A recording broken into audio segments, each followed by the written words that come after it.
Okay, hallo und herzlich willkommen zu Trains in World 6 zu einem ganz spontanen Livestream hier heute Abend auf meinem Kanal zur neu erscheinenden Strecke von Liberec nach Stará Paka. Und das mache ich heute nicht alleine, sondern ich habe einen Gast mit dabei, mit dem ich heute auf Englisch sprechen werde, aber ich werde immer wieder switchen zwischen Deutsch und Englisch. So, welcome. Everybody give a warm welcome to our guest. Here is Dominic from, I was about to say K-Trains, I'm sorry, from Vector Simulation. Hello. Hello, or should I say guten Abend? That's up to you. Yeah, guten Abend is very fine. You already told me a few seconds ago that you can also speak a little bit of, that you know like a little bit of other German words and phrases. And we want to hear them later in the stream. Oh no, okay. Ja, genau, also guten Abend an alle. Dobry wieczór, wieczem? Something like that. Yeah, that's right. Ja, also hallo an alle, die da sind, an meine Moderatoren. Ich sehe den Dion, Cat Gaming. Nein, die Almtalbahn ist noch nicht draußen. Echter Mika, Ninvet, Bodan. Ja, schön, dass ihr alle hier seid. Und wenn ihr Fragen habt zur Strecke, dann könnt ihr die jederzeit natürlich hier rausfeuern. Dominic is a bit too quiet. Okay, I will change that.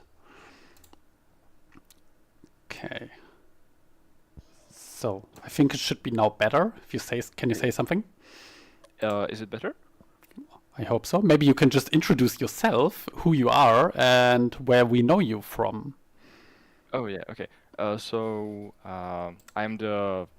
say I'm the head of the Vector Simulations team, but actually it's not a one-man kind of company. There is like 10 of us.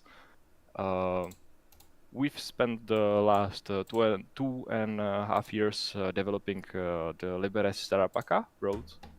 We've started sometimes about the time when the first public editor was released. Oh, yeah. You may know most of the Vector Simulations team from the previous Train Sim Classic game. I think all of us have spent some time developing some add-ons, be it locomotives or wagons or just the roads. So if you were a fan of Czech content, then you most probably know Kamat or Maciej Kachlik or David Jaburek, who done some of the passenger wagons, and a few others of us.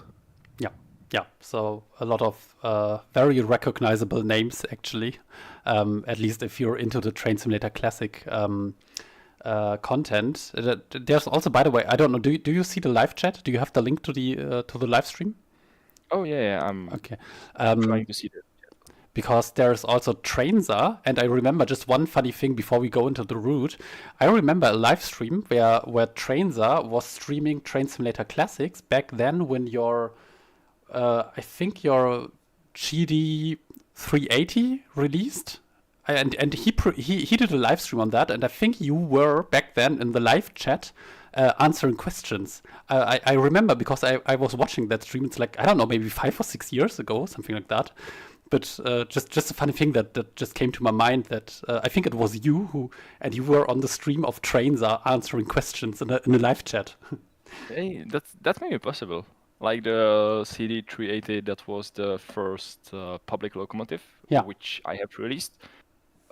There was actually a team of people behind that project. Most of the other models which I've released, I've done mostly by myself and a few people which helped me with the development and testing.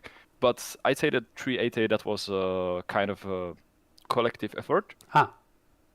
And yeah, as I said, it was like one of the first things I did for the Train Sim Classic. So I was learning on that model, which you obviously can see if you would look at the quality of the model at this time. Well, I loved it. Don't say it like that. It was awesome. It was so good. I loved playing it. I'm not saying that it's bad. I'm just saying that I was learning so much stuff on that model, and I've improved my skills a lot since that time. And actually, I think I can say that also about the Liberec Stará Paka road, that we were. It took us a long time because we were learning so much about the train sim world and about how it's different to the train sim classic, about what new stuff is there and how to work with that new stuff, what kind of things to implement, because in the train sim classic you didn't have to implement a lot of stuff in regard of the AI trains. Yeah. And like some kind of tasks or objectives and all that stuff that is related to the scenarios and gameplay in general in the train sim world, a lot of that stuff just wasn't present in the train sim classic. So it was a lot easier than it is now. Ja, that's good to hear. Okay, also wir haben ein bisschen gerade über die Vergangenheit geredet, über den Train Simulator und wie Dominik angefangen hat, dafür zu entwickeln. Ich würde sagen, wir gehen jetzt mal in die Strecke rein. Dion just said GD380 was such a leap on rail vehicles in TSC, and then we got the 186, which was so much more detailed. I'm a big fan. Yeah, Dion is a big fan. We all are big fans, I think. Yes. So let's go into Liberec Stará Paka, which is releasing tomorrow. So just to quickly, maybe you can just quickly guide us through the timetable.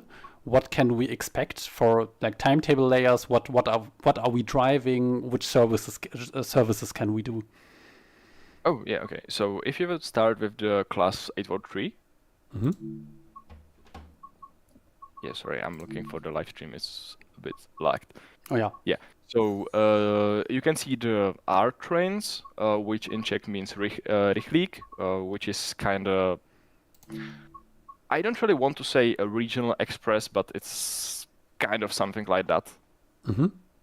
Then the OS below that, that's the stopping passenger train. So that's the trains that stop at every stations and platforms. Let me just quickly translate it every now and then. Yeah, also okay. Die R-Züge, das sind wie so eine Art Regionalexpresszüge. Also die stoppen nicht unbedingt an jeder Milchkanne, sondern die fahren halt auch mal ein bisschen weiter durch. Und die OS-Züge, das sind eher so Züge, die tatsächlich an jedem kleinsten Pups halt halten. So ungefähr, ja. And the SP train, the 1918, that's the only one of its kind in this timetable, and that is something in between of the OS and R trains. So I think I would say that the SP, which in Czech means spěšný vlak, is something alike of the regional express trains. Ah ja, okay. Also die SP-Züge sind auch im Grunde genommen wie so Regionalexpresszüge. Genau. Ja. And then of course the services which are marked as Rangieren, those are shunting service. Those are like shunting preparations of the services. So if I don't know, for example, the 5403 service, it's going from Liberec to Stará Paka, but that service, it starts as a shunting from, I think this one shunts from the depot to the station. So you can also play the shunting part. Genau, also wenn zum Beispiel hier morgens der OS 5403 aus dem Depot rauskommt, dann kann man das tatsächlich auch als Rangierfahrt fahren und dann startet er halt hier um 6:28 Uhr dann entsprechend in Liberec. Also ne, das sind halt eben diese Rangierszenarien mit Bereitstellung und dann natürlich auch die Abstellung am Abend dann von den Zügen. Genau. There was a question. No, just a statement. Liberec Stará Paka is bizarre, cool route. The quality is set to, again, a higher level. The sounds are the best of all. They are so detailed and sounds are realistic. So people are loving it. We've tried to do our best. Yeah. Okay, so that's about the regional train that we have, I think. Yeah. Yeah, that's most of the passenger services. You can find another playable passenger services with the Zero. Also mit dem von der Maintalbahn, von der 642 haben wir tatsächlich auch Fahrplanfahrten. Yeah, of course you need to own the Maintalbahn DLC for that. There is just a few of those trains. It's the R trains which go from Prague to Tanvald or vice versa. So I think it's 8 services. And you could see, if you own the Maintalbahn, you could see the Desert mostly in Liberec, because there it goes on a lot of passenger services, mostly towards Germany and Dresden. So you can meet the Desiros there as an AI traffic. Ah, okay, cool. Also mit den Desiros ist man da auch auf jeden Fall unterwegs und das sind halt eher KI-Züge, die zum Beispiel in Prag starten, bis nach Tanwald fahren. Ja,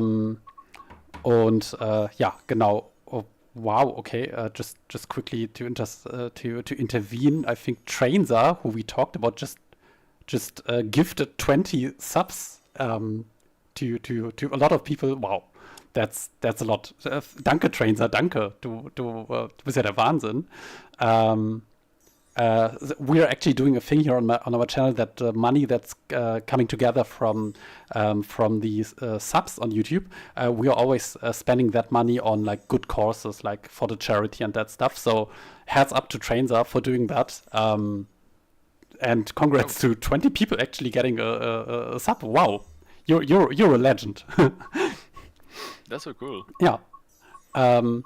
Genau, also mit den R-Zügen ist man dann auch unterwegs. And then we have the 750, which is coming in five different liveries even. Yeah, and that's a freight train, right?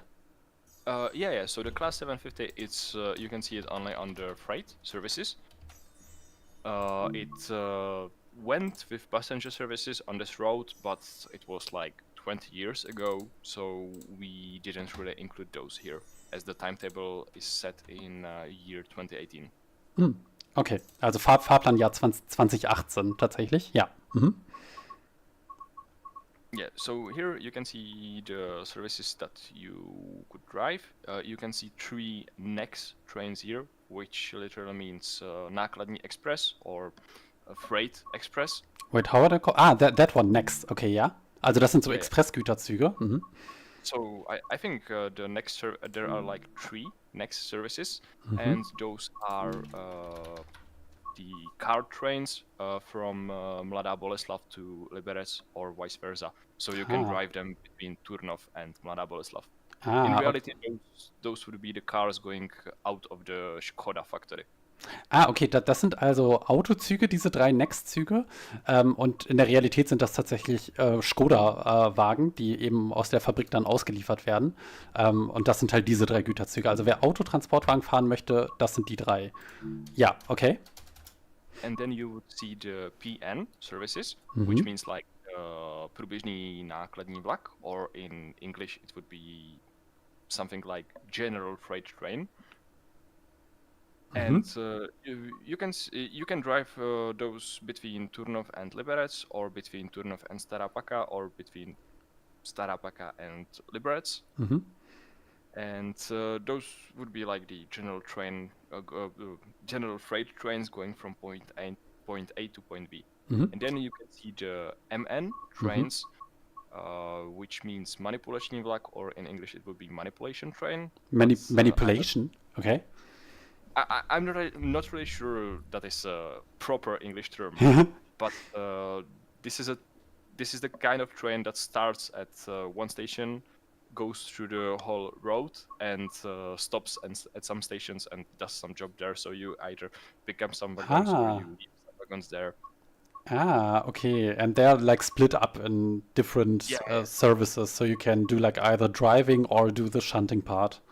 Yeah, actually there are just 2 of them. The 62401 going from Liberec to Stará Paka in the morning, and 62402 going from Stará Paka to Liberec in the afternoon. Ah, okay, also you can, ja. Yeah, sorry, go on. Also um das mal ganz kurz zu erklären, diese MN-Züge sind auch irgendwie ganz besonders, weil die fahren im Grunde genommen mehr oder weniger über einen großen Teil der Strecke und halten dann so an den verschiedenen Punkten und sammeln dann mal einen Wagen hier auf oder lassen mal einen Wagen dort los. Also das ist tatsächlich so ein total, also das ist kein Güterzug, der einfach nur von A nach B fährt, sondern der tatsächlich an den einzelnen kleinen Rangierbahnhöfen hier und da einzelne Wagen belädt, entlädt.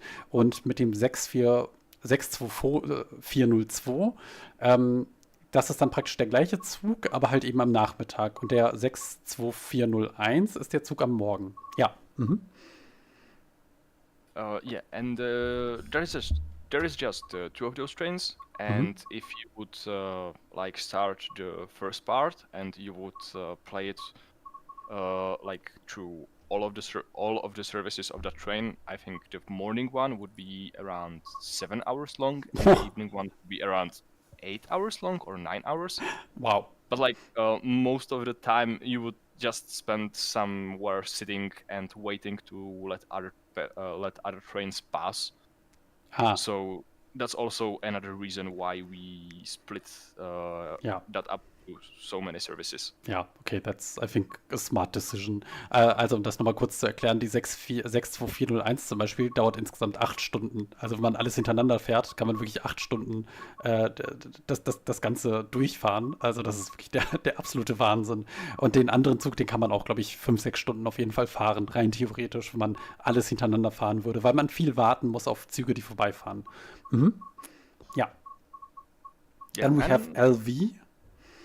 Oh yeah, so that's the locomotive train, or I don't know if you say Lokzug in German. Yeah. Yeah, okay. So that's basically because the MN 62402 part 14, I think it was the part 14 or 16, not really sure, was quite heavy going from the Rychnov Jablonce station. So if you would play that in winter, where the adhesion is the worst, you would just get stuck and you couldn't get out of the station. So the LV is a locomotive train going from Liberec to the Rychnov Jablonce station to help the manipulation train get up the hill. So are they driving then as double head, or is it like pushing from the back? Yeah. No. It's you would be driving as a double head from Rychnov Jablonce to Liberec. Okay, also um das zu erklären, das ist ein Lokzug und der kommt praktisch dem Güterzug, der die ganze Zeit hier schon unterwegs ist, der stundenlang unterwegs ist, der kommt dem praktisch zu Hilfe und dann fährt man eben als Doppeltraktion dann über den Berg, weil gerade im Winter wird die Lok das nicht mehr alleine schaffen. Awesome, wow, that's so much thought into that process, that's so interesting. There's like a pretty good story behind it.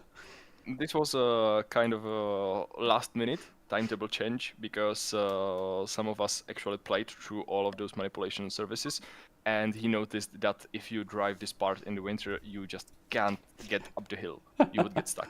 And all of us have tried that, and we came to the same thing that, no matter how good you are or how experienced you are, it's just impossible to get out of that station if the adhesion is too low. Wow. Okay, but that's a very cool feature. I like it that there's like some kind of narrative behind that.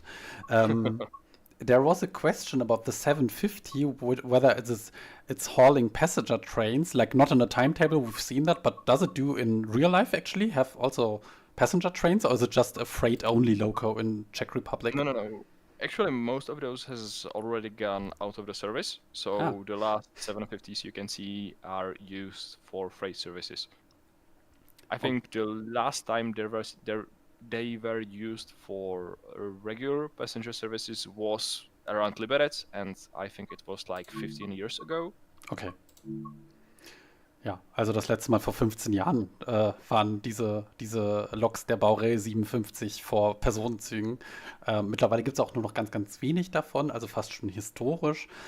Und die sind dann auch entsprechend dann beim Güterzugdienst unterwegs. So we have a lot of scenarios as well, and we're not going through every one of those because people have to play it themselves. But we are doing von Fabrik zu Fabrik. And it says, helfen Sie dabei, einige Fabriken in Liberec mit neuen Gütern zu beliefern und die leeren Wagen abzuholen. Yeah, so let's do that one with the GD 750. Let's go. Yeah, I've just wrote to the chat that you can find some passenger trains hauled by a locomotive that looks like the Class 750, but actually that's not the Class 750 as you see it in the game. It's either Class 750.7, which is quite new modernized version, or Class 754, which is a modernized version of the 750, which came up, I think, in the 90s. Oh, wow, okay, interesting. Guten Morgen, heute werden Sie hier in Liberec einige Rangierarbeiten durchführen. Sie werden einige Wagen im Bahnhof abholen und sie bergab zu den Fabriken bringen. Denken Sie daran, dass Sie überprüfen müssen, ob die Weichen dort richtig eingestellt sind. I love the fog. you guys did something very, very different, and yes, it looks so good. The fog that you see here, it actually isn't the same fog that you would see in timetable. Actually, this fog is kind of an experimental feature. I've mentioned that in the manual, which I hope will be released tomorrow. We were experimenting with a feature that the fog, which is currently in game, is I don't know how to say. It's you would see the same amount of fog everywhere at all places. Yeah. It's homogeneous, I think is the word. Yeah. What we have done here is that we have put a cube around Liberec with custom material and gave it some volumetrics. So actually here you would see that the fog at some places isn't as thick as at other places.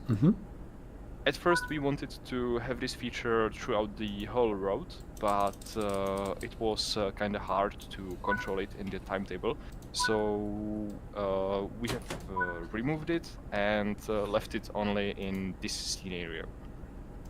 However, with the future DLCs, we would like to see this kind of feature get back if we will came up with some kind of better way to control it. Yeah. Okay, so there was like a little bit of check. Oh. Za třetí kolej na 109, dál po první staniční koleji za návěstidla SA11 a na 18. kolej obsazenou. Čtvrtá záloha rozumí, ze třetí na 109, po první za SA11 a na 18. obsazenou, díky. Oh, love it. Also nochmal ganz kurz über den Nebel zu reden. Er hat erklärt, dass das ist nicht der gleiche Nebel, den wir so in-game drin haben. Denn wenn wir zum Beispiel im TSW auf anderen Strecken Nebel haben, dann ist der überall praktisch identisch gleich dicht, an jeder Stelle gleich viel da. Und wir sehen aber hier, dass der Nebel tatsächlich nicht homogen überall verteilt ist, sondern hier zum Beispiel auch nur so in den tieferen Bereichen gerade auftaucht. Und entlang der Strecke werden wir auch wahrscheinlich sehen, dass es Bereiche gibt, wo dann eben kein Nebel da ist und Bereiche, wo halt eben mehr Nebel da ist. Und das ist halt ein neues Feature, das sie mit implementiert haben.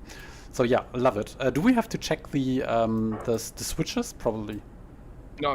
You don't have to do that here. Okay. You can see that if you would look outside of the cab window to the right, yeah, you would see the white light, which means that you are allowed to do the shunting movements.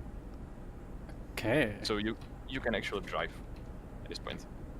And to drive this loco, the tutorial says you should like put power to the first notch, then wait a little bit until it powers up, and then you put like more power up. Yeah, and the same applies when you are powering down, because the loco is quite old, and there is, I don't know if contactors is the right word, but like how to say, the traction current changes a lot at that point. So if you are powering down and you won't wait at the first notch, you would be disconnecting a circuit where there is I don't know, about 1 or 2 kiloamperes going through. So it could make some arcs, you could burn the component, or you could damage it in any other way. So that's the reason you should wait on the first notch. And the same applies when you are powering up. Ah, okay. Also im Grunde genommen, die technische Erklärung werde ich jetzt nicht übersetzen, weil das kriege ich auch, glaube ich, nicht hin. Aber im Grunde genommen die Erklärung, wenn man aufschaltet, erst in die erste Fahrstufe rein, warten und dann mehr Leistung geben und beim Bremsen halt am Ende genauso. Also abrüsten, beziehungsweise runter mit der Kraft bis zur Fahrstufe 1 und danach erst die Leistung komplett rausnehmen. Okay, so let's continue. You have now successfully overcharged the brakes. Oh. Quite a lot. So put the twin brake lever to the emergency brake position, the last one. Okay. Just wait until the brake pipe pressure drops to 0. That's that one, right? Yeah, the black needle. Yeah. Now you should put it in the brake cutout position, which is one position back. Yeah.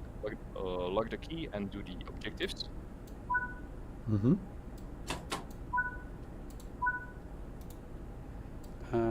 Putting that one off. off and off. Also wir haben die Bremsen überladen. Dementsprechend sollten wir jetzt einmal in die Notfallstellung rein und dann auf die Trennung. Genau, ja. So let's change the cap and we can also go through the just a great feature. Do we have like a light inside the... Oh yeah, it's on the left side of the wall in the engine room. If you walk through the doors. Yeah, now look left, like 20 degrees. Yeah, you can see here. Nice.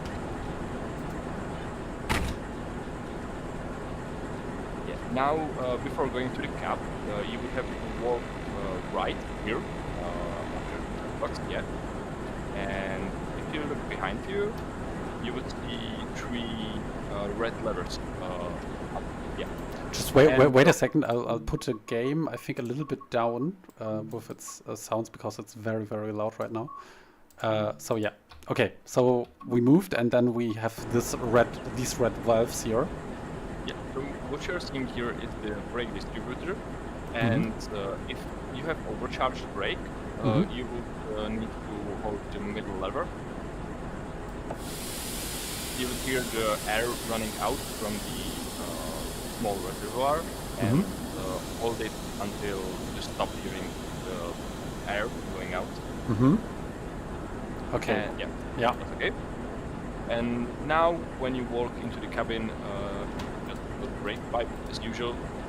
And with this action, you have how to say, you have fixed the overcharged brakes. Because Okay. you have emptied out the I don't know how. Brake pipe? Not really. It's not the brake pipe. It's the reservoir which controls how much air should be in the brake cylinders. Okay, ja.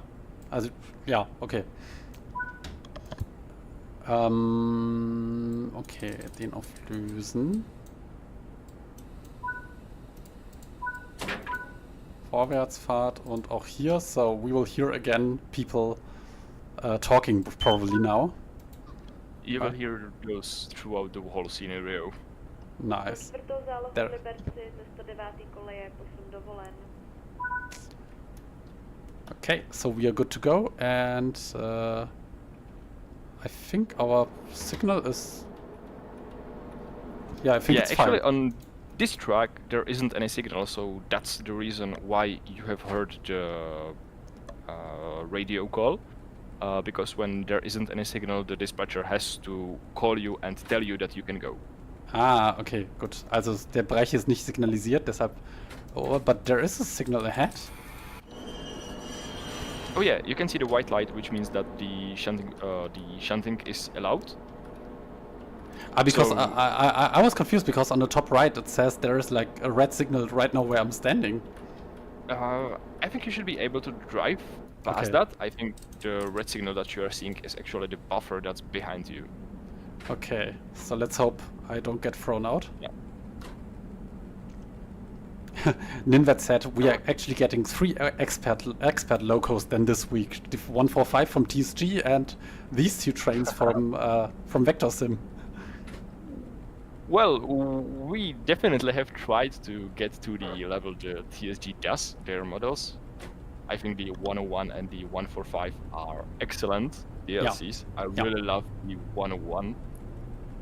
So we have tried to get to something like that level. I won't really say that those are expert DLCs because those locomotives really aren't as complicated as the 101 in reality, so you don't really have a lot of stuff to do here. Yeah. But I mean, it's still way higher level than the standard trains you would get from Dovetail games, for example. That's like way above the normal standard, definitely here in these trains here. That's my impression. If you know the Czech stuff in Train Sim Classic and you know what we have done in the past, then I think you shouldn't expect from us to do something like really simple. Yeah. We got into the TSW with the same kind of mentality as we got in the Train Sim Classic, but as the Unreal Engine has a lot more of options, we have tried to abuse those options a lot. But I think very well done. If this is your first route, we are actually hyped for what is coming after that. Oh, yeah, believe me, we are too. Maybe we will get a little leak over the course of the stream. Let's see. I hope not. So there's a running gag that on my channel that I personally love the BR102, like the GD380, and that's like the one loco that I want to have in Train Sim World, and so people are always like making jokes, making fun about me for wanting this loco, because a lot of people in Germany don't like that loco because it's not very reliable, but I personally love it because I actually fell in love with it playing it in Train Simulator Classics. That's why I love this loco, not because I like it in real life, but because I played your loco in Train Simulator Classics. Yeah, well, if you would look at the history of the class 380, which the 102 originates from, they weren't really, oh Jesus, I have troubles to say that word. They weren't reliable. Reliable, yeah. Yeah. When they went out from the factory. But as time went by and the Skoda learned like some things that were wrong with them and how to fix that. Yeah. Those, in my opinion, those actually became like the best locomotive you can right now get for passenger trains. Wow. Like, yeah, Vectron is cool, but I think the 380 is a lot better for passenger trains. Haha, did you guys hear that? So, ihr habt's gehört. Yeah. By the way, right now you should change the cap. I should change the cap. Okay, I was wondering. If I want to do that, I have to put like the brake into the cut-off. Yeah. Then I lock the brake here. And put the reverser out. That's all I have to do, right? Yeah, exactly. You can leave the lights, the signal lights on. Okay. If you want to touch them on the other side. So I leave them on here? Yeah, leave them on and don't touch the switches on the other side. Okay.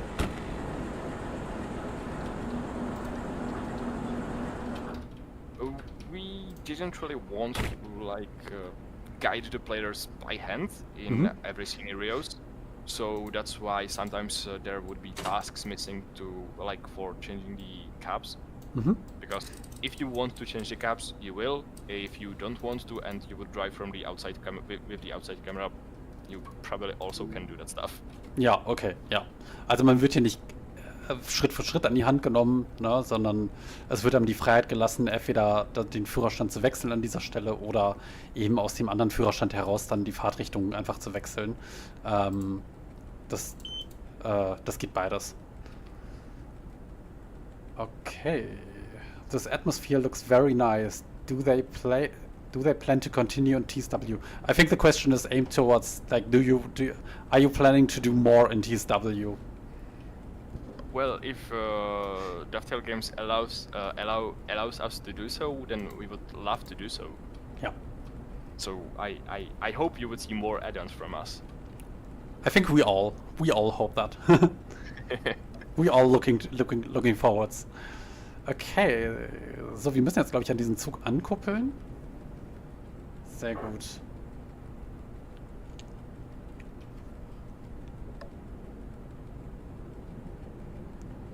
Oh, there is the train. Would we brake here with the train brake actually in this case, or do we take the loco brake? Yeah, well, if you are driving just with the loco, you can use the loco brake. Okay. And you've overcharged it again. Ah, no, God damn it. Quite a lot. God damn it. Okay, so same procedure as before? Same procedure, yeah. Okay, also schon wieder überladen. So, in the emergency. Yeah. You have to, how to say, you have to empty the brake pipe, so you would allow the air reservoir, which you are emptying in the engine room, to like reset its pressure volume. Ah, okay. Yeah, and now go to the engine room. Ja, also and hold the same lever. Yeah.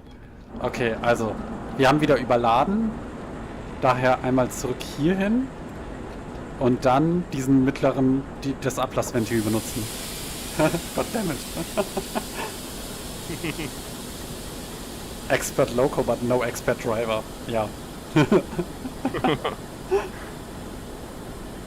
Like even when you're shunting, which you would be in this whole scenario, you can also use the local brake. The local brake in the 750 is quite strong, so if it can handle the like if the train is not too heavy or the gradient is not too much, then while shunting you certainly can use the local brake.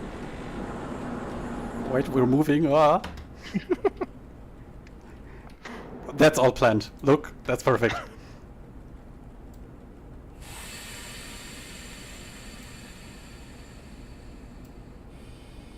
Okay, so there we go. And couple. Your loco's moving, yeah. Hallo an MEMAN. Okay, so that worked. Those wagons are also new, the ZAES. A pro třetí stavidlo v Liberci jste vedoucí posunu 4. zálohy na 18. koleji. Potřebujeme z 18. koleje na dolní nádraží, máme přibližně 150 metrů. Pro 4. zálohu v Liberci 18. koleje do obvodu UBD na 4. první koleji. Dále dle pokynů stavidla 1. A pro strojvedoucího 4. zálohy, jak budeš mít posun dovolen, můžeš vytahovat. Actually, in this scenario, you would see 5 different people talking. Wow. And all of those are real people, which helped us do the voiceovers. Wow, I love it. Okay, so these are turned off, that's good.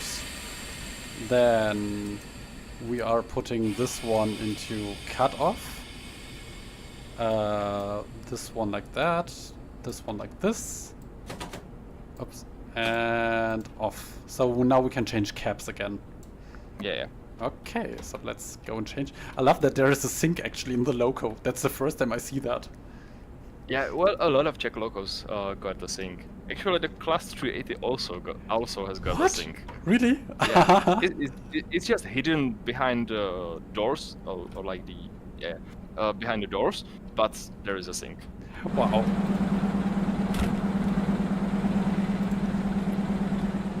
Frage an den Live-Chat.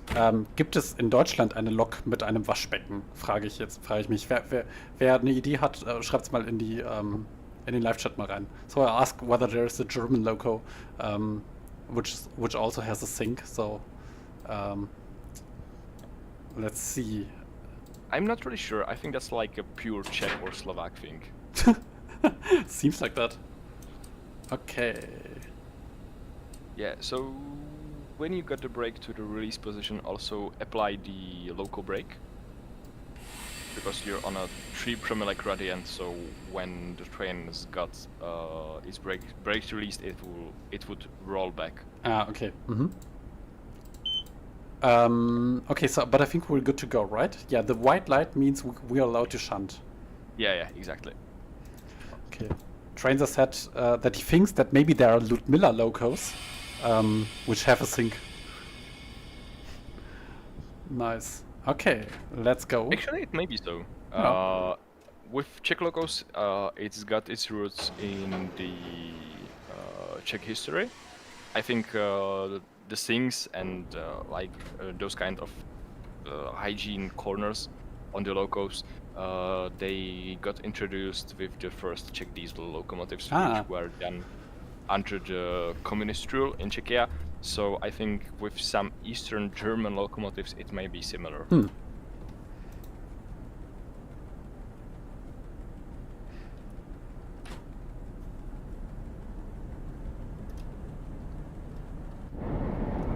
Oops.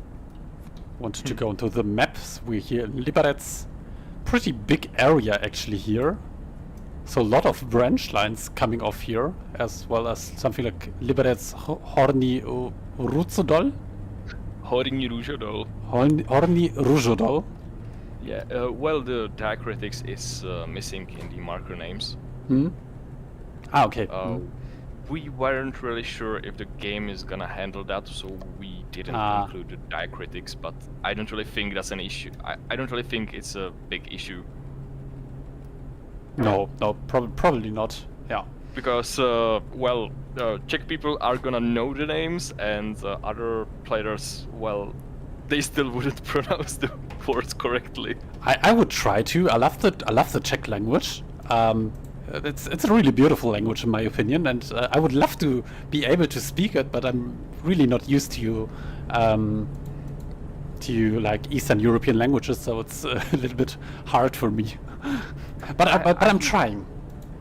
I think it's really hard to learn when you don't know like any of the Eastern or the Eastern or Central European languages, which got the Slavic origins. But like cool thing is when you know one of the Slavic languages, then you understand most of the stuff said in all other languages. So well, the Croatians understand what we say. Yeah. We sometimes understand what the Croatians say.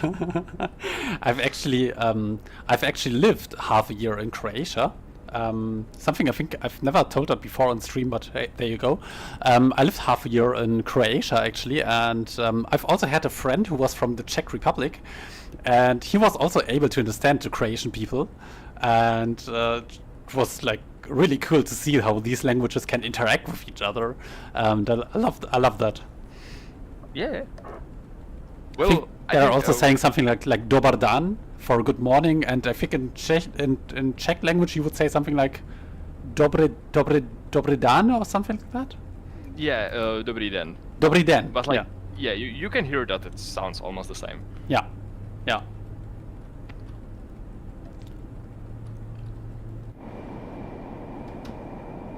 So how hard was it to develop this loco, the 750?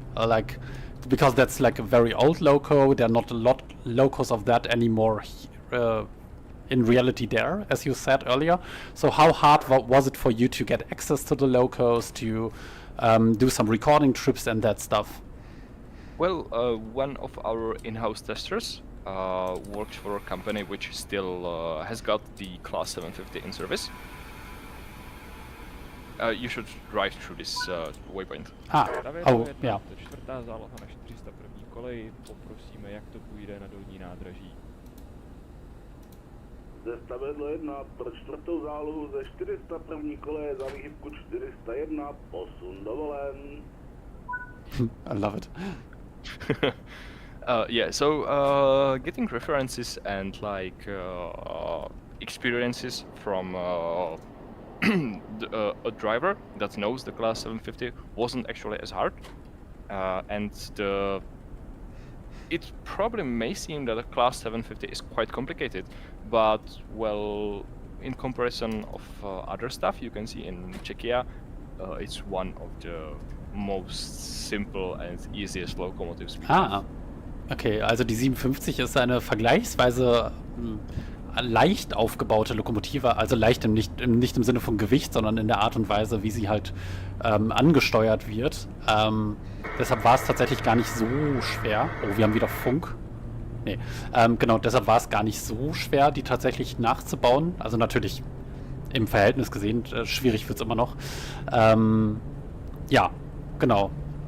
Und sie hatten halt im Team jemanden, der tatsächlich bei einem EVU arbeitet, das tatsächlich noch eine 57 hat. Ja, so cool stuff. I love it. Yeah, like I'd say the Class 843 was a lot more difficult to do. We have started with the Class 843, the development, and got to the Class 750 sometime later. So I actually got already some experiences from the Class 843, so the Class 750 was quite simple to do, but we actually tried to do some more complex simulation, like with the adhesion. As this locomotive, it doesn't have the disc brakes, it's got the brake pads. So if the adhesion is bad, you can use sand, like you would use always in all cases, but you can also just a little bit apply the local brake So you would get like, I don't know, half a bar of air pressure in the brake cylinders, and with that you would clean the wheels, so you would get better adhesion. If you combine that with the sand, you would get much better adhesion. So, well, the locomotive it's quite simple, but we have tried to implement. We have tried to implement some of those real-life effects, which you would see, so it would feel and handle more realistic. Okay, so a lot of thought went into like developing the loco, so it's actually drivable in Trains and Mold. Yeah, we've tried to do so. So right now you would be reversing. And all the way you would be reversing in this scenario, you would hear the shuntman calling out the remaining distance you can shunt. Ja, he would probably stand on that one here and exactly. talk to you. Genau, also wir fahren jetzt praktisch mit dem Zug nach hinten. So we are coupling on another train probably, right? Yeah, there should be. Oh, we can hear him. Yeah. Yeah. I love it. That's so cool. What does he say? Suneme? Suneme, which means just like you can drive. He doesn't know the exact distance because it's quite far you're going. Yeah. He knows that you can drive, so he's telling you that you can reverse. Nice. That's so cool. Also, here you can see the fog changing a bit, so that's the kind of effect we've tried to do here. Ja, also man sieht hier auch tatsächlich den Nebel, wie er sich ein bisschen jetzt verändert hat. Genau.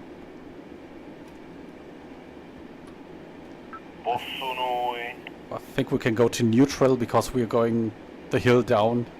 Don't need any power. Really steep hill down here. It's really steep actually, yeah.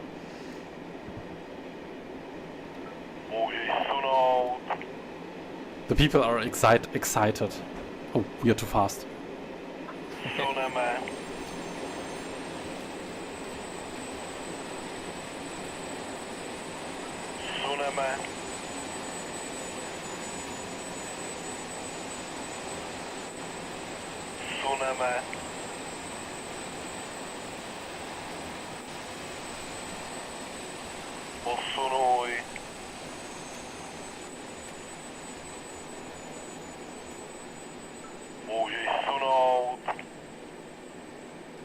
Oh, there was a car. No, don't do that. Please stop. Okay. Yeah, well, the level crossings sometimes are a bit funky.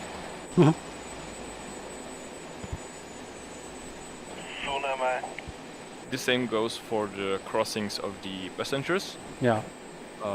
Yeah, those looking you would maybe see in the road sometimes be a bit broken. Yeah. That's actually one of the things that we have fought with really hard. Yeah. And I don't really think we got it right at all places at every time. But that's something that you probably are still thinking of fixing somehow at some point, maybe? Yeah, well, the road hasn't really released yet, but we already know about a few things that are broken. One of those things we already got them fixed, but those things they are waiting for the DTG to go through the QA process and then be released, as it goes with all the other DLC.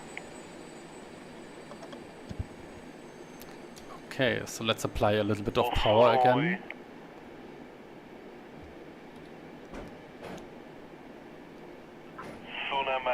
What's the river called that we are actually driving next to along the route?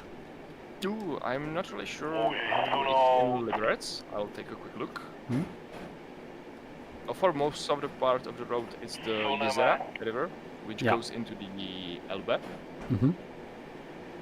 I'm not really sure what's in the Liberec. Okay. Yeah, so that's Lužická Nisa. I don't really know what's the German name for that? No, I also don't know, but hey, learn every day something new. Yeah. Posunuj. So, no, we don't have to stop here, right? No. No, that's Go via, yeah. I love actually all the details that you guys put into the streets. There are like so many street signs and all the like markings on the street that this route stands so out and when it comes to scenery, because especially the roads are so well done. I love it. Well, Maciej, or Kamat, as you may probably know, which does the Czech, who did some of the Czech TS Classic roads. Yeah. He does the rail network in our team, but he also got to do the roads, and I hope he enjoyed doing that because he created a really complex system of roads with markings. Yeah. So you can see a lot of different kinds of markings and some different kinds of roads there. Yeah. Yeah. That's so cool. That's so good. We thought that a lot of TSW roads are missing the road signs Yeah, and markings. absolutely. That's also like a huge point of criticism that I always have.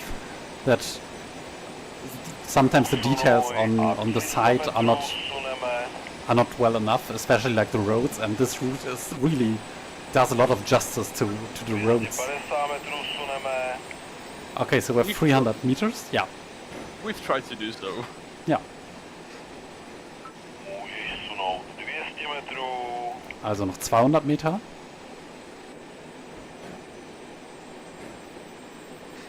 Suneme, 150 metrů sunem. 150 Meter.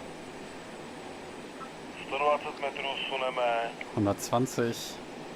Ještě 100 metrů sunem. 100. 80 metrů suneme. 80. 250 Meter konnte er noch nicht mal sehen. A ještě 40 metrů sunem.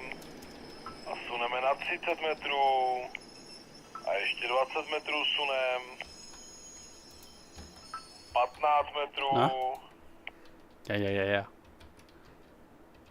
Okay, well. So let's put again some power. Yeah.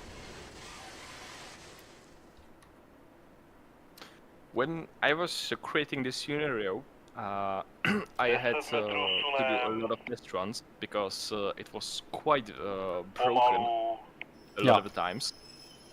Trochu zpomal. Dobrá. And like there was a lot of cases where, well, I was playing it for like the 10th time a day. Yeah. So, well, I just went and crashed into the wagons in like 15 to 20 kilometers. Because, yeah, you're gonna like check once or twice. Tak vytahuj za výhybku 601 a přeleď se na kanál 26. Yeah. So you're gonna, I hope you're gonna like the scenarios, but when we were developing those, well, let me say that some of the scenarios we had to play like 20 to 30 times, at least. Wow, 20 to 30 times, okay. We have to change like the channel of the how would you say that the we say that this is simplex. It's simplex, yeah. Same kind of radio the pilots use. So it's the simplex is the kind of radio where everyone hears everyone. Ah, okay, so this is some kind of open radio, basically. Yeah. You can hear, well, only one person can speak at a time. Yeah. But everyone can hear everyone. We tend to use this while shunting. Poland also still does them. Yeah, right. They also have like the analog radio. Actually, we have that one in Zimrail as well. The analog radio. Yeah. Polish use that, and Slovaks also use that. Also, one thing, check if you have the switches set correctly. Mm-hmm. The switches. Oh, sorry, the junctions. Ah, the junctions. Ah, right. Yeah, it was set so. No, that one is not right. Now it's good. that one is also now good. Yeah, okay. I'm not really sure what's the matter here, but the dispatcher here sometimes tends to just randomly reset the junctions. Just to annoy us. I don't really know why it happens only at this place, but you have to check the junctions in this scenario in every move you do here. Okay, also immer die Weichen checken, ja. Whistle before moving off. Is that so? Do you do that? Yeah, you should. Okay. But if you are on the radio with the shuntman, you can just tell him through the radio. Ja. Sehr coole Strecke. Ich bin für heute weg. Schönen Abend und schönen Stream noch. Dankeschön, danke, dass du da warst. Ja.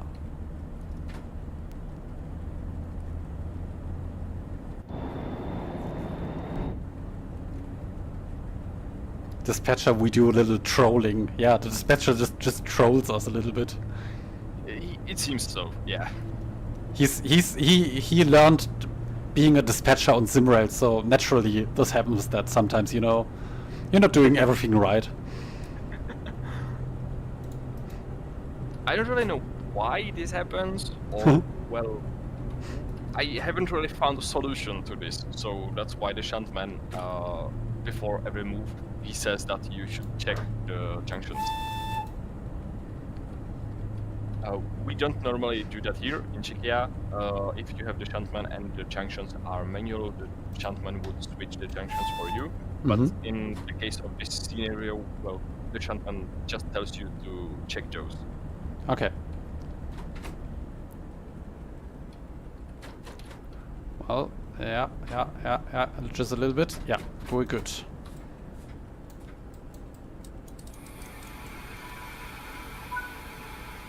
A budeme sunout na 603. kolej a necháme tam 5 vozů. Zkontroluj si výhybky. Okay. Where are we going? Ah, this way. Okay, so checking the junctions again. Wieder die Weichen checken, ob sie passen. What did he say? Okay. Yeah, well, this happens if you change the junctions when the shuntman is active. Ah! Because he looks at the remaining distance, and when you switch the junction, the remaining distance you can drive, well, it's dropped back a lot. So he told you to stop. This sometimes happens. I don't really know what to do with that, so we just went with it. Okay. Alright. And our train is moving without even applying power because it's getting like downhill a lot. Bitten auf den Bahnübergang. It's like 28 promille here. Yeah, that's so much. It's really steep. Yeah.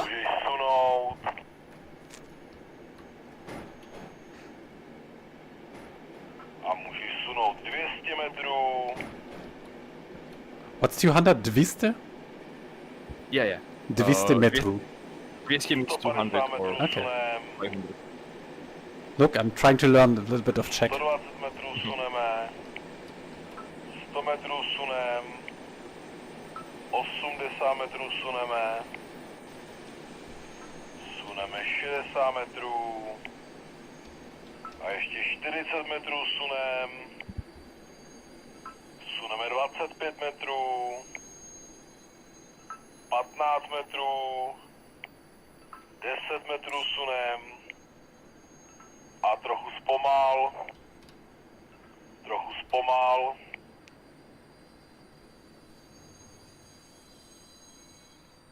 Look, perfect. Okay, decoupling. Oh, let's do that from the free cam. That's too far. I don't want to go by foot. Okay, wir koppeln hier wieder ab. Zack.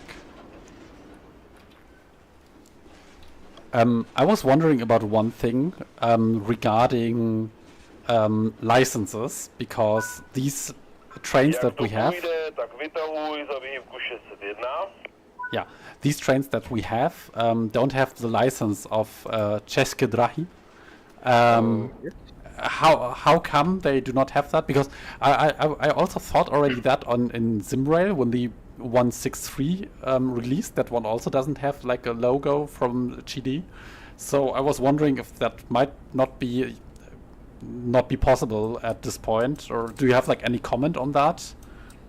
Well, since the time that I got the license for the car trains, the people who are responsible for that has changed, and we actually tried to do to get the license. I think we are trying to do that for a year or more. Yeah. But right now it seems that those people in the management don't really want to have to give any licenses to any games. Yeah. Okay. I hope this would change in the future. Yeah, but like at this point it's unbranded. Yeah. I read some criticism about releasing a 40 euro DLC which is unbranded. Yeah. But like I don't really understand this. Understand like this criticism. I know that it looks weird without the logos. If you would look at the blue class 750 and you know how it looks with logos, it looks horrendous without it. Yeah, but like we thought to ourselves, it's unbranded. The community can do its thing.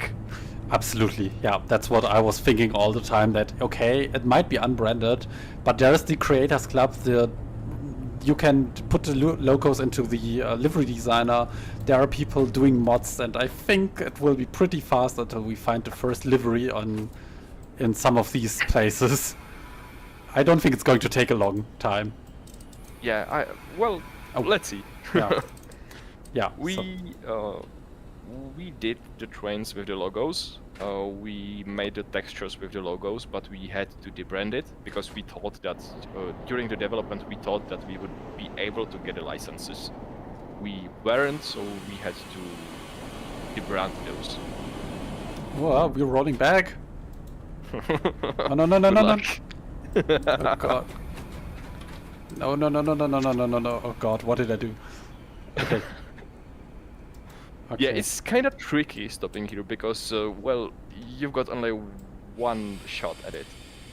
Otherwise, if it's too heavy, you just won't be able to get up, even if it's like 10 meters. Is it possible to put already some power, but without releasing the loco brake yet? So I put power and then release the loco brake? Yeah, absolutely. Okay, dann machen wir das mal. Also wir können Leistung aufschalten. Und dann erst die Lokbremse lösen, ja? The class 750 is quite old, so it hasn't really got a lot of protection system. You would... Yeah, so that's the wheel step. I think you now have to reverse all the way to the yard and drive up again. Do it again, okay. Yeah. Okay, so let's do it again. Okay, also nochmal das Ganze.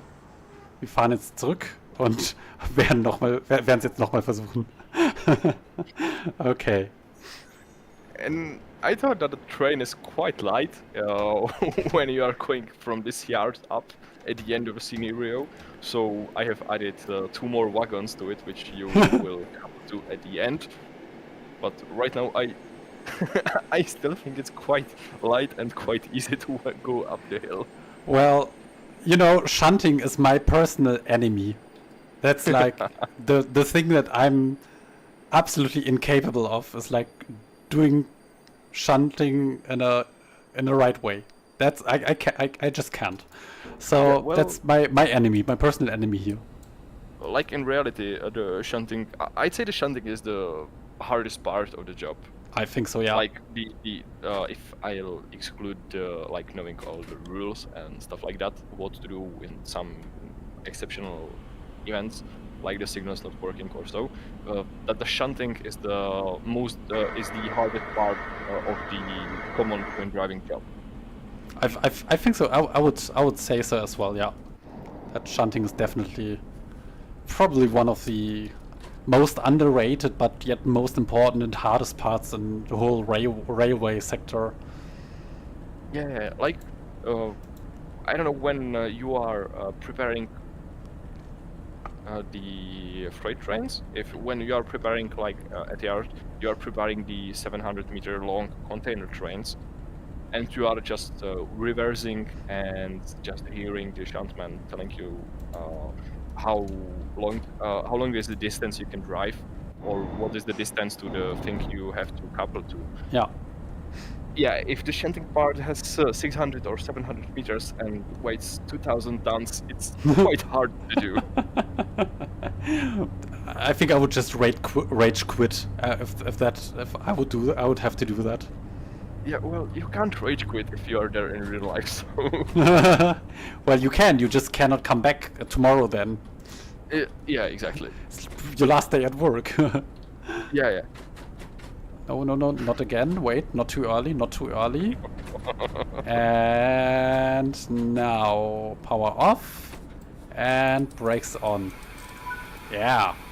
A budeme sunout na 601. kolej a necháme tam 5 vozů. Zkontroluj si vyhybky. Okay. Posun dovolen. That's good. A máme posun dovolen. Good.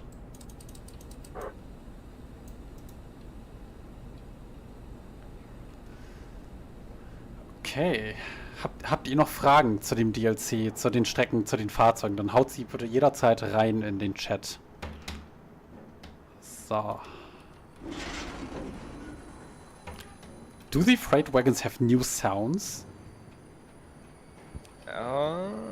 I won't really say all of the sounds are new. We have definitely got some recordings, but some of the sounds are from other freight wagons. Yeah. But we have included some new sounds for the freight wagons. Actually, it's kind of hard to properly record the sounds of freight wagons. Yeah. I believe that. Like, it's hard to get proper recordings of some locomotives, but I'd say the freight wagons are the hardest to get. Yeah, probably. Yeah. Welche... Like I haven't really got the courage to just leave the recorder on the freight wagon and just go and drive somewhere and then go back and see if the recorder hasn't fallen off somewhere. Yeah, and just pray. Exactly. Da gab es jetzt die Frage, welche Beladungen die Güterwagen haben. Which loads or what are the loads available for the freight wagons? Like for this ass wagon, there is the coal load, which you see here right now, and there are 2 types of wood in the wagon. I think both types of the wood weigh the same, but it differs in how the logs are loaded. Ah, okay. And so the other one, yeah. One time you would have, I don't know, I think it's 3 sections of longer logs. Or the other time you would get like the logs loaded. How is it called? Perpendicular to the rails. So like you would see a lot of short logs in the wagon. Okay. Okay. So let's go back to the front, and probably we also have to put these wagons also on a siding. Yeah, well, you went here with the 3 tank wagons and the 5 wagons with coal, and you are changing the 5 wagons with coal with another 5 wagons which are empty, and the 3 tank wagons, you are also changing the 3 tank wagons for another 3 tank wagons. Ah, okay. Can so you? Yeah. Kind of like wagon for wagon thing. Okay. Can you drive the 750 in like a double traction, double header? Do they talk to each other? Oh yeah, I think there are some of the timetable services where you would drive the 750 double-headed. And you can also play. You can also use the 750 as a banking locomotive. I'm not really sure if there is a timetable service with banking locomotives, but there are 2 of scenarios which use 750 as a banking locomotive. Yeah, so I've played the banking. How do you say it? Like the tutorial. Na 604. kolej pro 3 cisterny. Zkontroluj si vyhýbky. I played the tutorial for the banking, and it's so cool that how how these locos like interact with each other when you give like a signal when you're doing like the horn. The other locos reacting to that, and I love this function. This is one of the coolest things that I've ever played. I think the video is coming tomorrow for that one, but that was really like one of the most coolest things I've ever seen in Train Sim World. I have already some experience with this kind of system from the time I was doing the steam locomotives in the Train Sim Classic. Ah, yeah. So, like the banking locomotives, you won't control them from the front locomotive, like with some other DLCs. You would need to give them signals with horn what to do. Actually, in real life nowadays, it doesn't work like that because you would be communicating with the other drivers through radio, Yeah. or through phone or messenger, well, whatever. Yeah. WhatsApp. But in the times of the steam locomotives, it worked with the horn signals. Yeah. And in the Czech rulebook, it's still got those signals written there, and what to do with that. So as drivers know that. And I thought, like, well, why not do it this way? It's possible. I have already tried it in another game, and it worked. So I went with it because I don't really like the system when you have banking locomotives and they just mirror whatever you do from locomotives. Ja, also ich habe das mal ganz kurz erzählt. Morgen kommt das Video, nämlich das Tutorial, wie man praktisch eine Lok als Schublok hinten dran hat, und das ist so cool, weil man zum Beispiel vorne dann mit dem Horn ein Signal gibt, also einmal kurz oder einmal lang oder wie auch immer das Horn benutzt. Und die Lok, die dann ganz hinten am Zug dran ist, die reagiert dann darauf und schaltet Leistung auf oder ab. 10 metrů sunem a trochu zpomal. Okay, they're clipping each other. Oops. Yeah, well, the tank wagons have this issue. Yeah. I think I know what caused it, but I'm quite worried that if I'd fix this, we would have to redo like all the scenarios at timetables that use those wagons. So that's the reason why this got left in the game. Okay, also das wird wahrscheinlich dann so bleiben mit den Puffern, die so ein bisschen ineinander hängen beim Rangieren. Nur, dass ihr da Bescheid wisst. Okay.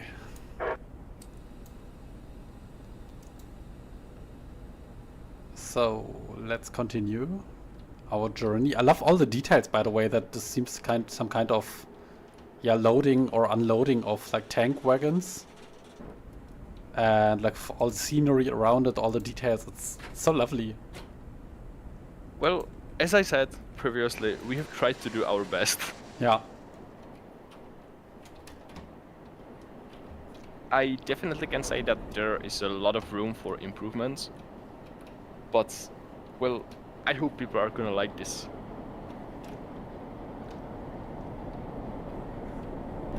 Oh, lovely.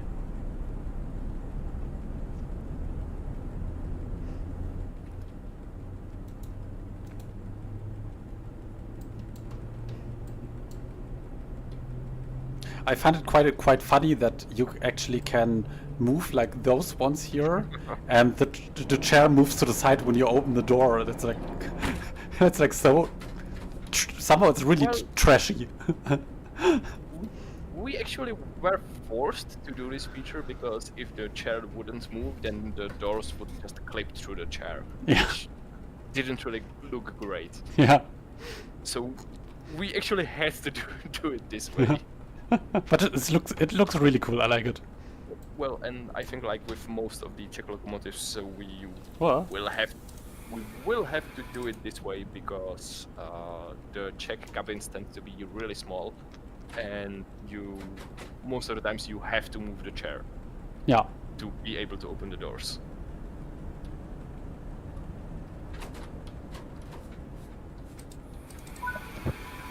A budeme sunout na obsazenou 603. kolej k vozům. Zkontroluj si vyhybky. Okay, so once again, we are putting these wagons there. So checking the switches. 15 metrů. Yeah, looks good. Is it? Yeah. Yeah, it seems Yeah. so. Ja, okay.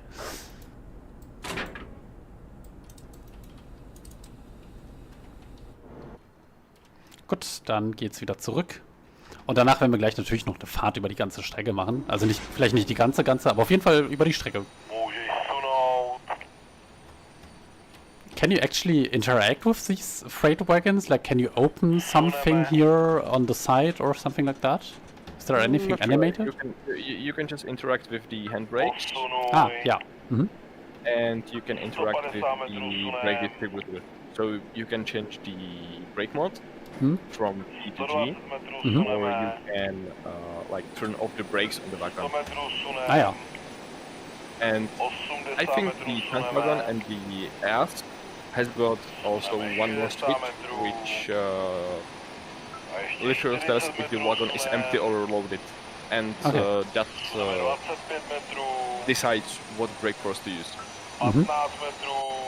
Because like the ass, 10 metrů it sunem. weighs, I think it's 24 tons, Mhm. and it can be loaded up to around 80 or 90 tons. So if the brake would have only one setting, then either it would be too strong when the wagon would be empty, or it would be too... what's the word? Like the opposite of strong, yeah. Too weak? Weak? Yeah, it would Yeah. be too weak Yeah, yeah. if the wagon would be empty. Yeah. Loaded, sorry. Yeah. So you would find switches for those on the ass and the tank wagon, these eyes. But on the Ros, that's like the long wagon for... Pomal. Well, that wasn't too bad. Yeah, that was okay.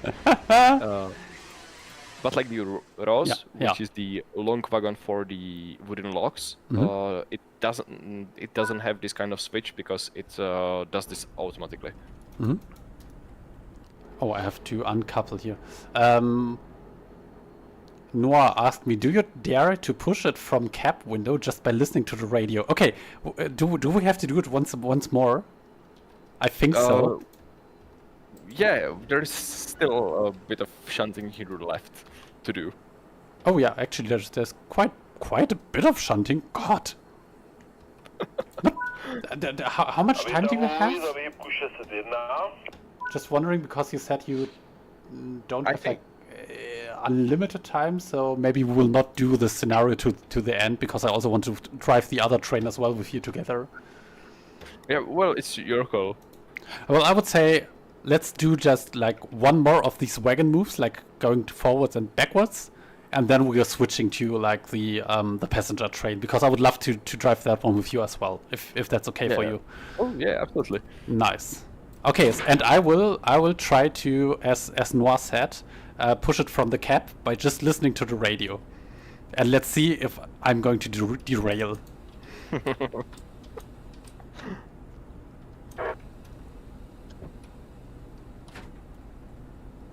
So Dominic, what made you like love the railway? What's your personal relationship to the railway? Are you just somebody who loves trains? Do you have people in your family driving trains? Can you drive trains by yourself? What's like your personal connection to trains? Well, I have got a rail driver's license for like 7 years right now, but it's not my full-time job. I do it just like a part-time job. when I don't want to sit behind the computer, I go out and drive trains. Okay. Yeah, but like I grew up when I was growing up. We went to my grandma and grandpa a lot of times, and a lot of those times grandpa took me and my siblings just to go and see trains or drive, I don't know, like 20 minutes in this direction and then go back. I love it. We would be entertained. Yeah. And like there were a few years during the elementary school and high school when I thought that I wanted to do a completely different kind of job. Like when I thought that driving trains is boring and why would I do anything like that? I would say like in the middle of the high school, it somehow turned in the opposite direction. Yeah. When I met a friend of mine who took me with himself to his job and like showed me how it works and how it is. And well, that was the first time I actually was in the driver's cabin. Okay, yeah. And I thought like, oh my god, that's so cool. Yeah, well, and from that point on, I wanted to get my driver's license. So when I was 20, I got my train driver's license. Yeah. And I like the job. It's cool. Sometimes it makes you quite furious because well, it is what it is. But like in general, I'd say it's one of the most interesting jobs you can do. Absolutely, yeah, yeah. Cool. Okay, 200 meters, yeah. In the high school, I was deciding whether to become a pilot or a train driver. Yeah.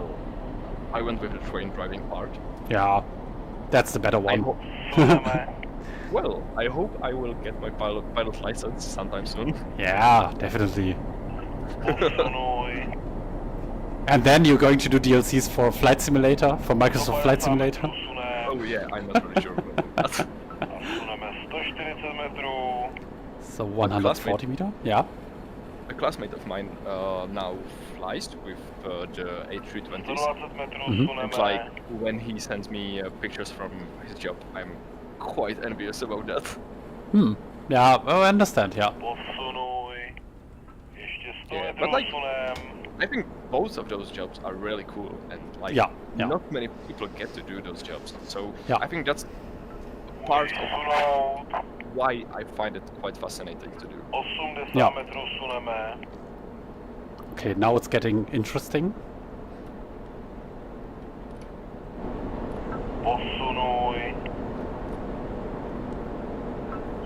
60 meter? Oh god, I have like...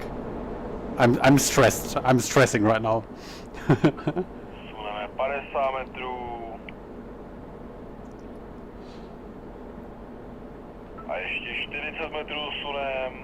40 meter, yeah. Want to be like really safe while doing this.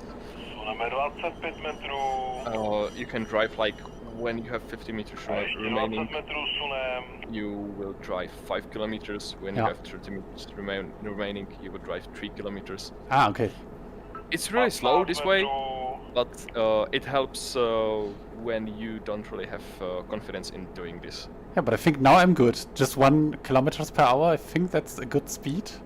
Yeah, it's 10 meters? It's kind of slow, but it's safe to do it this way. Come on, come on, come on, come on, come on. We can do it. We're still rolling. Oh, that's so cool. Slow down. Yeah, I'm slow. I am slow. 4 meters. 3. Oh god. 2 metry.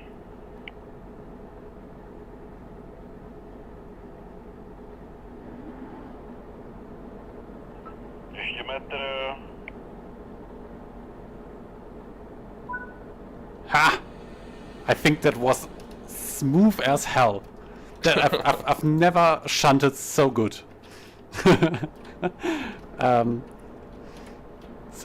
Okay, so we have to uncouple yeah, uncouple that one here. Thank you, Noir, for the challenge. I loved it. It's really fun actually to listen to the how do you call him? I don't really think the shuntman is a proper English term, but like. But we know the shuntman. Yeah, we know what we mean. Ja. Okay, ich würde an dieser Stelle das Szenario mal abbrechen, damit wir auch nochmal mit dem anderen Zug fahren können. Aber es macht auf jeden Fall wahnsinnig viel Spaß. Yeah, so I was about to say that we're now switching to the passenger train, so we do that one as well. But I've had a lot of fun, and that's actually something that I rarely say about shunting experiences in general, and so it was great. I loved it. Okay. If you don't mind, I'll be right back in a minute. Ja, don't worry. Okay, gut, dann werden wir jetzt ein bisschen mal, also Dominik ist jetzt gleich in einer Minute wieder zurück. Ich würde sagen, wir fahren jetzt mal mit der GD843. Es gibt diese LED-Version, mit der können wir gleich nochmal in der Nacht fahren, aber ich würde jetzt einmal wirklich bei strahlendem Sonnenschein fahren wollen. Einfach weil das irgendwie schon ein bisschen cooler ist. Und ich würde sagen, wir fahren mal hier mit dem da. Ja, wobei, vielleicht doch nicht mit dem da. Mit dem da vielleicht. Und mal schauen, ob wir über die gesamte Strecke fahren werden. Aber starten wir mal in Stará, Paka, weil wir gerade eben in Liberec waren. Liberec wird es ausgesprochen. Ich würde sagen, machen wir einfach mal den hier, diesen R-Zug. Genau. Machen das Ganze mit benutzerdefiniertem Wetter und im Sommer. Ja. You're back. Yeah, I'm back. So we're just doing like one of these services from Stará, Paka, because right now we were in Liberec, so we want to look at the other side of the route as well. There is like the train guard mode that's also working, right? Yeah, that's also working, but I would say that in general it's quite boring because with the class 843 the train guard doesn't even close the doors. You will just blow the whistle once the doors are clear, so the train driver would close the doors. Okay. Why is this thing always like annoying me? I didn't understand when exactly this one. What does this say to me? Yeah. So every time you activate the driver's cab, which you did with the master key, it will. It will load all the vehicles which are connected with the UIC cables. Mm-hmm. So right now it is telling to you that it has loaded a new configuration of the wagons, and you need to confirm that. Okay, just pressing by it. Oh no! That would just clear the sound, but you have to go into FLAC. Yeah. Genau. 7. Yeah, and just by that you have confirmed that you know about the new configuration, and that's it. Right now, the message is gone.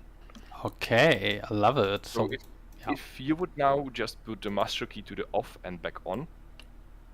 Off and back on? Yeah, you see it's back again. Yeah, so I go back to FLAC and that's it. That's it, exactly. Cool, okay. Gut, okay, Fahrtrichtungswender hier können wir nach vorne setzen. Wichtig, die Bremstrennung auf angeschlossen, sonst geht hier gar nichts. What's like the correct train lights in the Czech Republic? Like, how do you have like 3 lights or 2 lights only? It depends, because a few years ago we've got to the point when you should have 3 lights. Is the front, but it applies only if the third light is a position light, which right now it's a headlight. I don't know, like how to. Those 2 white lights which you see, those are position lights, or the signal lights, I think would be the correct term. I think so, yeah. And and the 3 lights above the doors, those are the headlights, like the lights you use in the dark. Okay, understood. So, if you don't have a proper third signal light, then you just go with 2 lights. Okay, yeah. So if you don't have the 843 with the LED lights, you would just use the 2 lights, and the headlight would be turned off, or it would be turned on if it would be dark. Or Okay. something. But if you would have the 843 with LED lights, then you would use the 3 lights. Okay, Then you I would see. reduce the headlight position. So we are here in Stará Paka. I think it's a pretty small little town somewhere. Well, doesn't look really big, does it? No, it's quite a small village. Yeah. Fun fact, at the company I'm driving trains for, Yeah. the person who is responsible for the scheduling of the train drivers, he's got a house here. Like if you look, from the platforms, if you look to the left, there is a small behind the trees. Yeah. Exactly Here, like there, somewhere. Yeah, like behind the trees, there is a house. That's the house of your boss. Yeah. I love it. Okay. I've discovered this like 10 minutes ago. That's so funny. He just told me that. But like, yeah, that's kind of cool. I love it. Okay, so the passenger compartment, you see it here. There's like a lot of stuff that we can use here as well. So lots of that is working. Oh, look at that, a double header. Ooh, love it. So lots of stuff here and... Oh, yeah, if you would go back to the place when you were...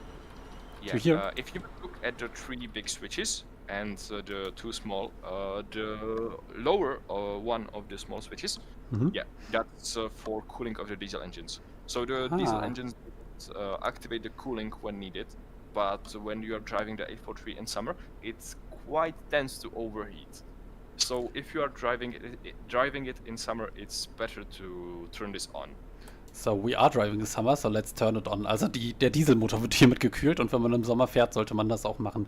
Is anything going to happen if I don't do it? Like any kind of fault or something? The engines would get overheated, like the oil and water would get overheated, and it automatically reduces the power if the temperature is too high. And today, I think I saw one video where someone was driving the swimsuit weather scenario where you have to like fight with the temperatures because both of the 843s are cooling really bad. Yeah. And you would just get stopped somewhere because the temperatures would be so high and like the engines, they would give you like 20% of power, so you wow. Just stop going somewhere uphill. Okay. Weil jemand auch vorhin nochmal nach den Ladungen gefragt hat. Hier seht ihr auch nochmal die Holzladungen hier. Dass wir einmal hier diese Baumstämme haben, die so ausgerichtet sind und dann halt eben die Baumstämme, die im 90-Grad-Winkel dazu ausgerichtet sind, haben wir auch hier. Ne? Also so viel dazu. Ja. Okay, so we can drive in like 30 seconds. There is like the manual mode that I can also use. It's kind of like in Germany a little bit like AFB. And I can just turn it on by, I think that one, right? Yeah. Yeah, that's one. To automatic. And then I can just like, for example, press like the 30 or 50 or something like that, and it just holds the speed. Yeah, exactly. And you can use the orange plus and minus button to those how to say it? Those change the maximum power that it uses. Okay. But and those, the plus and minus, then they change the speed by 5. Okay, also damit kann man die Geschwindigkeiten praktisch hochstellen um 5 km nach oben, nach unten. Und damit kann man die Kraft, die aufgeschaltet wird, die Zugkraft anpassen. So now, for example, I pressed 30. Yeah, so it's setting 30, and now I can apply power by pressing that one. No, it just changes the maximum power that it uses. Okay, so... because like with the Vectron or anything else, it would use the power which you set with the throttle lever. But you don't have anything like that here. Ah, So okay. when you turn the cruise control on, it's set to 80%. Ja.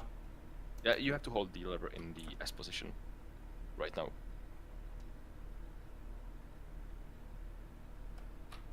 Na? I'm not very Come on. sure. Could you zoom on the display and click the 6 button? 6. Oh yeah, that's because you turn off the driving key, the master key. So press the start button, the green one. Which one? On the left part, yeah, the motor start, yeah, Ah, yeah, and right now it should drive. look, yeah. Because once you deactivate the cabin, it puts the engines into the neutral. Hmm? So if you activate it, then you have to like put the motors out, or put the engines out. Ah, okay, I see. I actually personally prefer to drive manual. Yeah, me too. It's really more interesting to do it that way. Yeah. Just for me personally. It's like driving with a gaming keyboard, trains as I said. So I find this kind of way of setting the cruise control speed a lot better than just using the lever that you're used to in German with all the German trains. Yeah. Because when I'm driving Vextron, if you drive them for a long time, you would get a grip of it. Like if you want to set 80, you just know where to put your hands to set 80 kilometers there. But like with the keyboard, you don't have to guess. Yeah.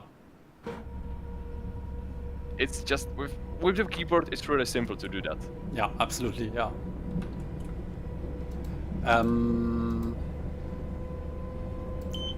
Is there any way I can use actually this display here? Anything that I can do here? Yeah, if you would press the F6 or 1 button, F6? like the 1 or 2 icons. Hmm? Yeah, it's just gonna call, but yeah, the contact signaler function is mapped to those 2 buttons. Okay. How can I stop the call? With the C, which is in the right part. There. Mm-hmm. See, like cancel. Mm-hmm. Log into the radio. How do we do that? Yes, so you would press the 0, which has got the arrow, and here you would put the channel number.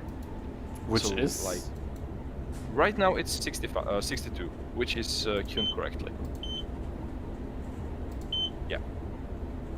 Done? But Yeah. in 2 or 3 minutes you would drive through a sign which tells you to tune channel 65.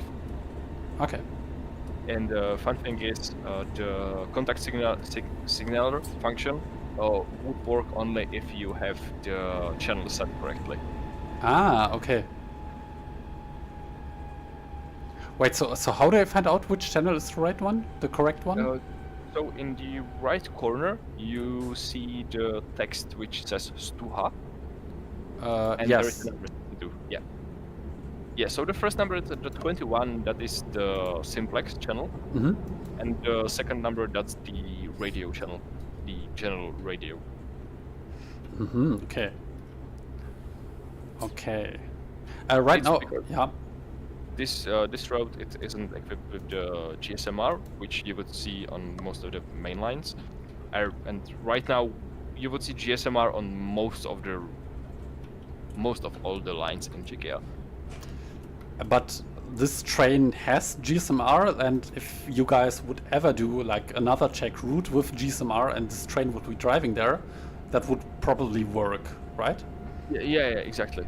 So that would be the number 9 with the text sys above that, like a shortcut for system. And here you can select the GSMR.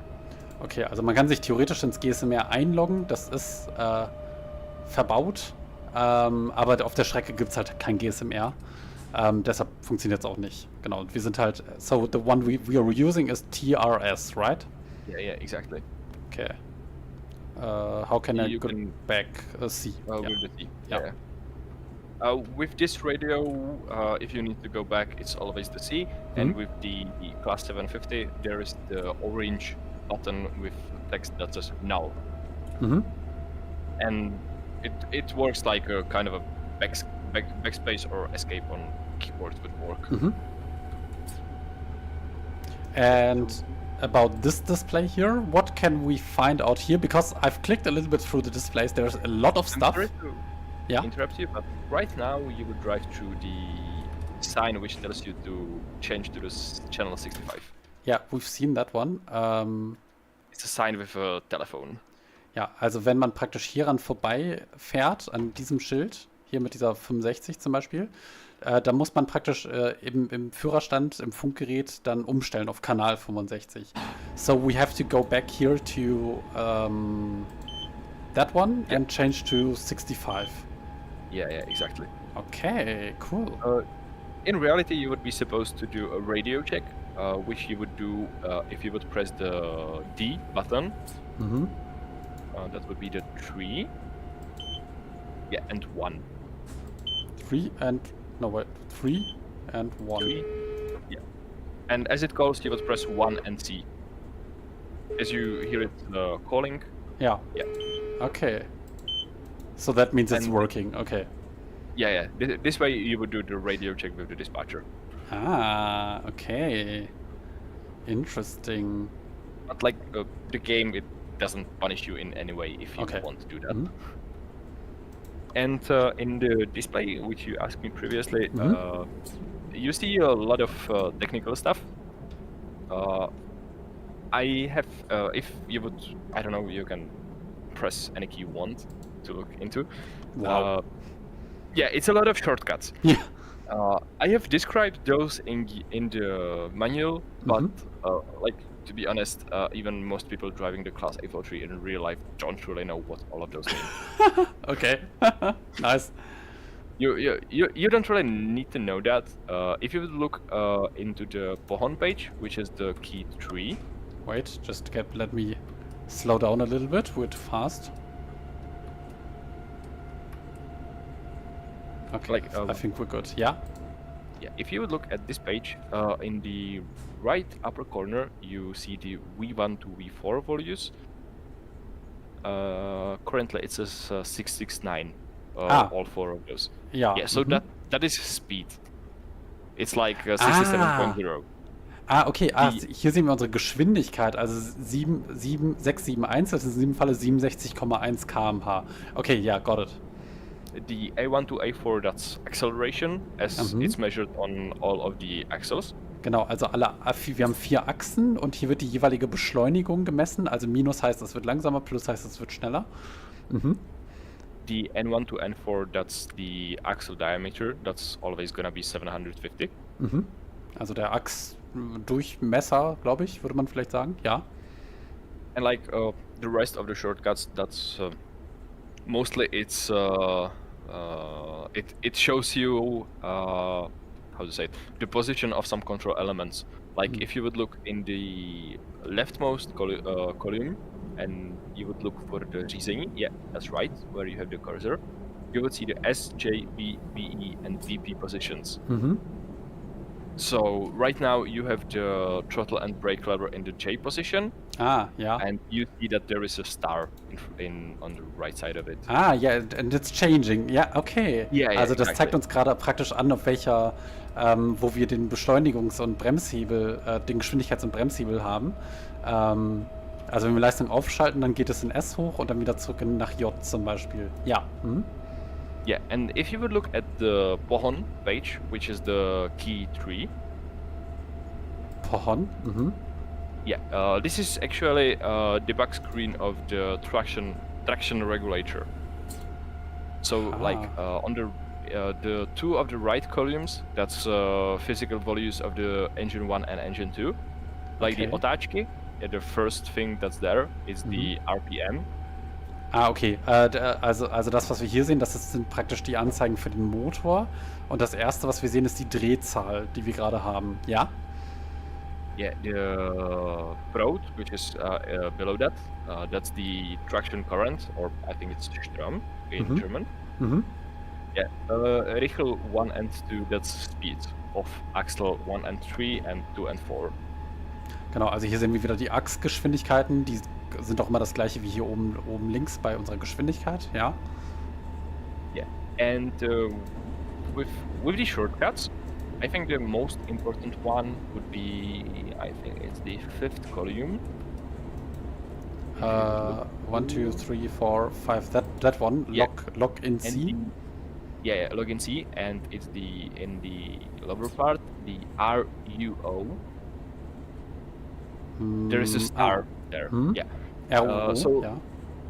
if there isn't a star, it means that the class 843 just won't drive for some reason. If there is a star, then it means that it should be okay. Ah, okay, also wenn hinter RUO dieses Sternchen nicht da ist, dann gibt es irgendeinen Grund, warum sich dieser Zug nicht bewegt. Keine Ahnung, eine Störung oder so. Aber wenn dieser Stern da ist, dann sind wir good to go. Könnte man, glaube ich, sagen. Mhm. Yeah, and another thing is in the last column, in the logout C, I think it is. No, it's the logout. There is a CSH, and with 2 stars. Mhm. Yeah. So that's the field divert, I think it's called in English. Mhm. And it tells you that currently the field divert is active for both of the engines, because you use the field divert to lower the voltage on the engines, so it would get more power when you're speeding up. Okay, okay. Falls jemand von euch weiß, was die Übersetzung von Field Divert auf Deutsch ist, mir fällt sie nämlich gerade nicht ein, aber vielleicht weiß jemand von euch, schreibt es mal gerne in den Live-Chat rein. Ja. Mhm. You can see that if you would stop right now. I can do that, yeah. I mean, it's going to take me a little bit, but... Yeah, well, it's also quite a downhill at this part. Yeah. It was made in 1995. This train was built in 1995. Yeah, well, that was a time when most of the parts were controlled like in the analog way, but the people who made the train tried to do the console computers there. So the class 843 is kind of mixed between those two philosophies, and a lot of the faults you would get in real life has got its roots in this, because there is a box which converts all the analog signals into the digital ones, and vice versa. And that kind of thing, like, it causes all the fault you would get with this train. Wow, okay. Yeah, so if you would go back to the cap, and you can see that the CSH doesn't got any stars right now. CSH hier, also CSH hat hier gerade kein Sternchen daneben, ja? Yeah, and if you would go to the main page. It's a bet or a C? Yeah. Both should work. Okay. Oh, cool. Yeah, okay, so just that one, yeah. If right now you would start driving, and while you start driving, just look at the traction currents. So that one? No, the one below that. The first here. one in the left corner is the RPMs. So the one below that, which is Proud, that's the traction currents. Yeah. And yeah. When you're driving a class 843 in real life, you would went up to 55 kilometers, and once you get to 55 kilometers, you would drop the set power to around 30%. Ah, okay. Also bis 55 km/h kann man praktisch beschleunigen, und dann würde man nur noch so 30% Leistung aufschalten, ja? Yeah, so if you would do that right now, you would see that the current needles, they drop, and then they jump up again. Aha, yeah, they did for a quick second, yeah. Yeah, and that's the field divert activating. Aha, So it activates the field diverts around 70 kilometers, I think, but that's kinda too late. So drivers tend to do that manually, and they forced the 843 to do that by reducing the power to 30%, around the 55 kilometers. That's so interesting. I love that these kind of details are actually implemented. Well, I had to like the class 843. I think that's like the best kind of rail cars you can find. So is that your personal favorite train it's as like well? my personal favorite, yeah. Okay. Somebody's asking for the Infosys screen on page 4. Here, there it is. What can we see here? Here you can just see the state of the doors. Mm-hmm. You see the miniature of the train, and above that you see the colored texts. The red one means that the doors are opened. The orange one, the orange one, it means that the doors are in some kind of indeterminate state, like if you would unlock them with the external handle, like emergency manipulation. Yellow says that the doors are closed, but they aren't locked. And the green says that the doors are closed and they are locked. Okay. Also hier sehen wir dann tatsächlich die unterschiedlichen Status von den Zügen. Grün heißt zum Beispiel in diesem Fall, die sind geschlossen und also die Türen sind geschlossen und verriegelt.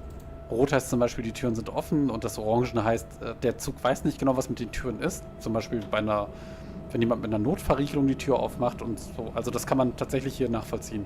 And the star here probably means that's us, right? Yeah. It shows which cabin is activated. Yeah. So if you would activate the other cabin, the star would be on the other side. Aha, okay. Or should. Oh, there's an announcement. Yeah. The star definitely should be on the other side, but right now I'm not really sure if the game does that. Okay. Is the announcement voice actually the real one, or is it? No, it isn't. Okay. Because due to the licensing reasons, we had to use AI for that. Yeah. Okay. Because it sounds very, very convincing to me as somebody who wasn't in a lot of Czech trains yet. Just me driving on the Comfort Jet. I hate this train, by the way. Why? It's not comfortable at all. It's really uncomfortable to sit in that train. I love how it looks. It looks so good from the outside, but it's really uncomfortable. So it should not be called Comfort Jet. I'm really looking forward to when the driving cabs get activated, certified. Oh yeah, true. So like, it would work like Railjet but with Vectron. Yeah, true. Yeah, I mean, I like this train, like from the outside, etc. It's a good one, but as a passenger, I didn't have like a very good experience because I thought the seats are just not really comfortable. Well, to be honest, I don't really like seats in the Railjet, but I think the seats in the Interjet or in the Comfort Jet are a bit better than the seats in the Railjet. Oh yeah. The new Railjet is also not really very good one. Like when it comes to the seats, that's true. Like, I think the best seats I have ever sat in are in the Czech Pendolinos. Oh, I wasn't yet in the Czech Pendolino. That would be a lovely train for Trains in World as well. Oh yeah, it would. Definitely it would. The display shows next station and time. Is there a full timetable view? Oh yeah, it's with the key 9. And here you see all the stations, which are remaining to the end. And the left column, that's the arrival times, and the right column is the departure times. Also Ankunftszeiten hier, Abfahrtszeiten da. What does this number mean? 1272? Is that my points that I got for driving? There shouldn't be a dot. It should be 1272, which is the number of your train. And actually, this is the first time I'm seeing dot there. So put it on your list for things to... Yeah, will do. Wait, I'll take a screenshot of that. Yeah, go for it. Tell me when you're ready. Yeah, I got it. Okay, I mean, it's not a big thing, but funny. Yeah, well, another thing to fix even before the release. Live beta testing, yeah. So one other thing about the safety systems that we have. So if I press Control Enter, I put on LS90. I didn't do it yet because it's a little bit annoying to me. But maybe we can drive for like to Železný Brod. Železný Brod. Železný Brod. And yeah, there is also diacritics missing there. Yeah. Yeah, and you can just guide us a little bit through the safety system as well. Yeah, well, in this road, both of the safety systems, they act just as a vigilance control device. So they just get annoying and you have to push the vigilance button.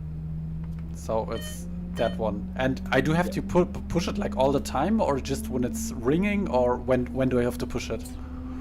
Like you see the blue light, that's on. Yeah, right now it's not on. So if you press Q or the vigilance button,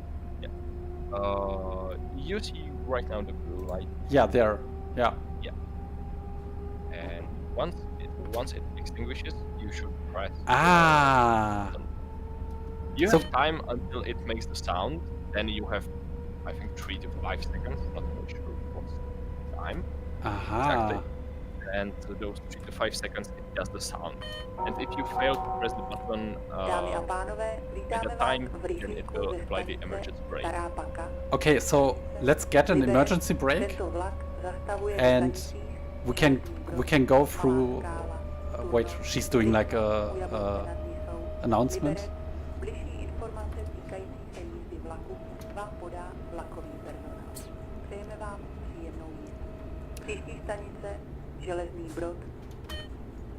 Okay, also tschüss erstmal an Emmy, danke, dass du da warst. Also, your teammate is here from Vector Sim, AB374. He's also in the live chat, so greetings to you. Lasst uns mal eine Zwangsbremsung machen und dann sehen wir, wie wir praktisch von dieser Zwangsbremsung uns recovern können und ja, wieder zum Fahren kommen. So we will just do like a emergency brake. And you can guide us through how to make the train go again. So I'll do nothing right now, and just let the system break us down. Well, the fun thing about the older Czech safety systems, which is like this LS90 or the LDZ, which you find on the Class 750, is that when you got the emergency braking, the only way to get rid of that is to turn off and back on the safety system. Oh. Like, there isn't any other way how to get rid of the emergency braking at this point. Okay, so we press again Control Enter, so to turn it off and on again? Either, or you can apply the local brake to the max. That's the direct brake, you mean? The direct brake, yeah. Okay, also direkte Bremse auf B2, yeah. Yeah, and the LS90, it's located on the right side, under the window. The black panel, like on the side part of it. Like even more down. Like on that one? No, the another black panel, like under this one. There. Yeah. Okay. So you would switch the switch to the left. And so isolate. Now switch it to the middle position, which is start position. Wait for the green light and the sound it does. That tells you that you have met the start conditions, and now put it to the right position. Aha. Okay. Also nochmal, wenn man also praktisch runtergebremst wird, die direkte Bremse komplett anlegen, dann das Ding hier, den LS90-Schalter ganz nach links auf isoliert, dann in die Startposition. Dann kommt dieser Sound, die Lampe wird grün und dann macht man den Schalter wieder an. Okay. Okay, got it. Yeah. With the Class 843 and generally all trains that have the LS90, there is one important thing you need to know when you're changing the cabs, because 843 and all other trains with LS90, they've got the LS90 control console in both cabs they have. So if you would be changing cabs and you would forgot to turn the LS90 in the cabin which you went from, and you would go to the other cabin and you would start driving, the LS90 in the back cabin which you were in previously would want you to confirm the vigilance, which you don't have any way to do that because you are not sitting there, and it would just cause the emergency brakes to apply. Ah. Okay, so I always have to turn it off when changing cab, right? When you're changing cabs, always turn it off. Okay, also wichtig, LS90 ausschalten unbedingt, wenn man den Führerstand wechselt. Ansonsten wird in diesem Führerstand, selbst wenn er unbesetzt ist, LS90 losgehen und einen runterbremsen. Okay. Somebody wants to hear the microphone, yeah. And there's also like a whistle, right? Yeah. Most of the Czech trains tend to have horn and the whistle. Yeah. It's so beautiful, I love it. Like, this part of the road is one of the most beautiful places I've ever driven train. Yeah. Yeah, it's this part of the road is really cool and beautiful also in real life. I really can only recommend visiting those places. Yeah, I would absolutely love to at some point, yeah. The only place in the Czech Republic I've been to yet was Prague, which is beautiful. I loved it so much. But I want to see more of Czech Republic. It's so awesome. Okay, I think we've reached basically 2 hours, just that you know that if you want to go, that's completely fine. So it's up to you. Oh, that's okay. Yeah. I'm having quite fun. Yeah, me too.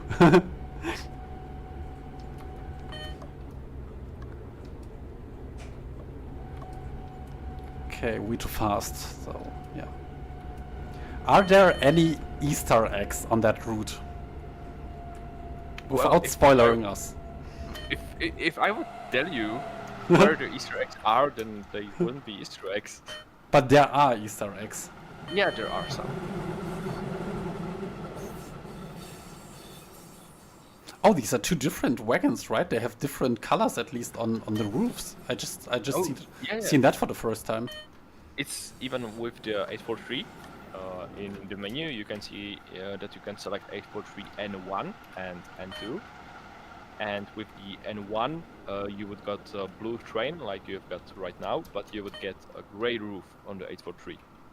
Aha. But the N2, it's got this dark blue roof. Okay.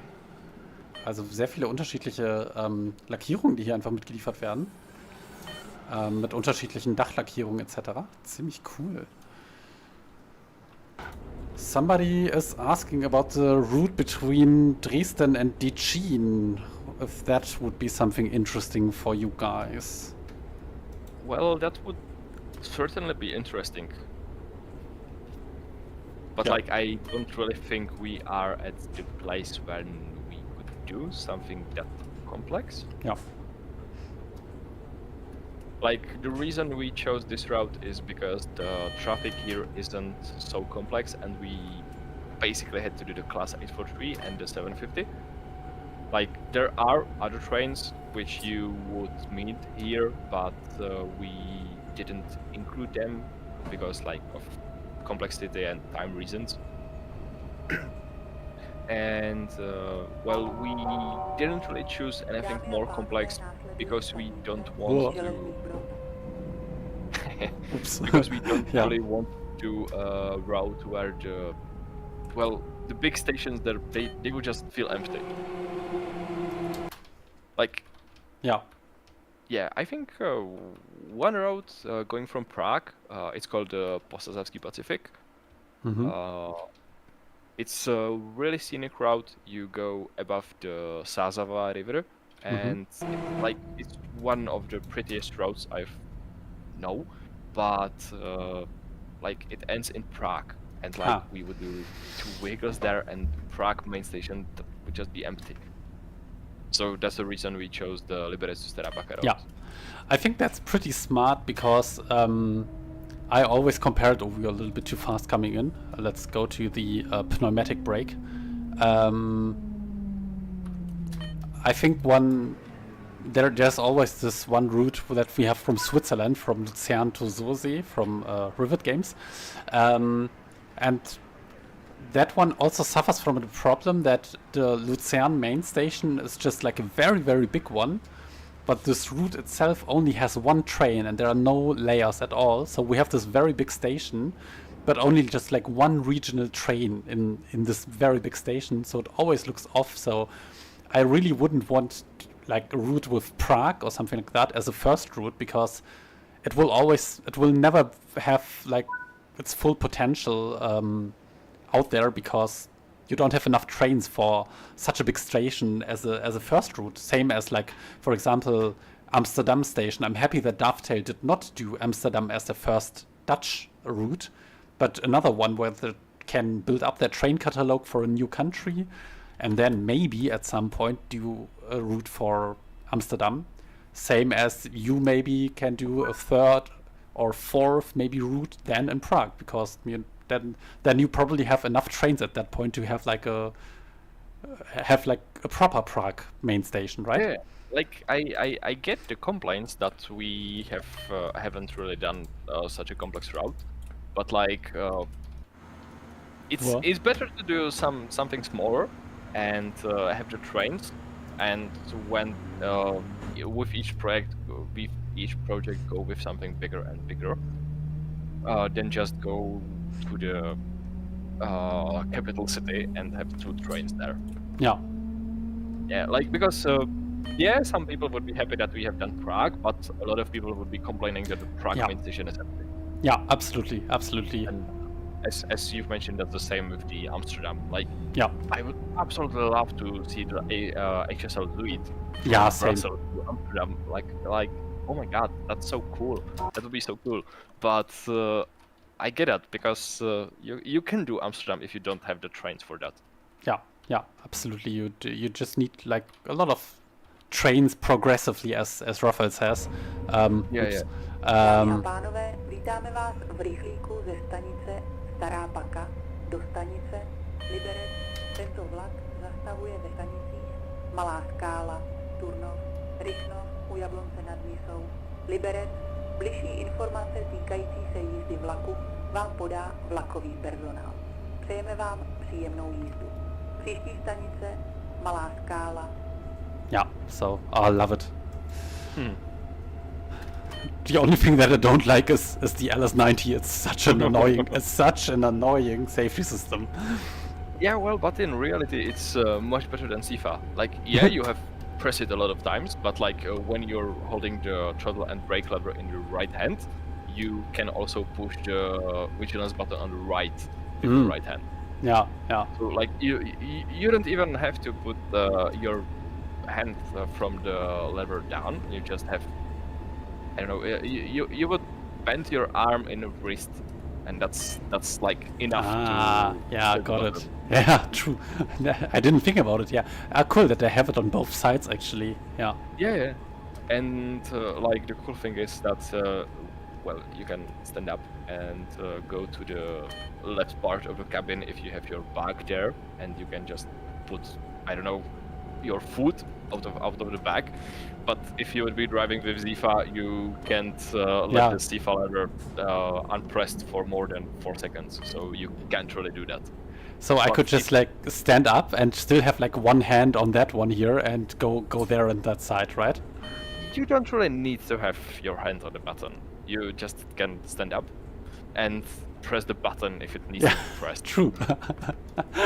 That's like nice. That's like much more comfortable than Zifa is. Actually, true, and I didn't think about it that way, but yeah.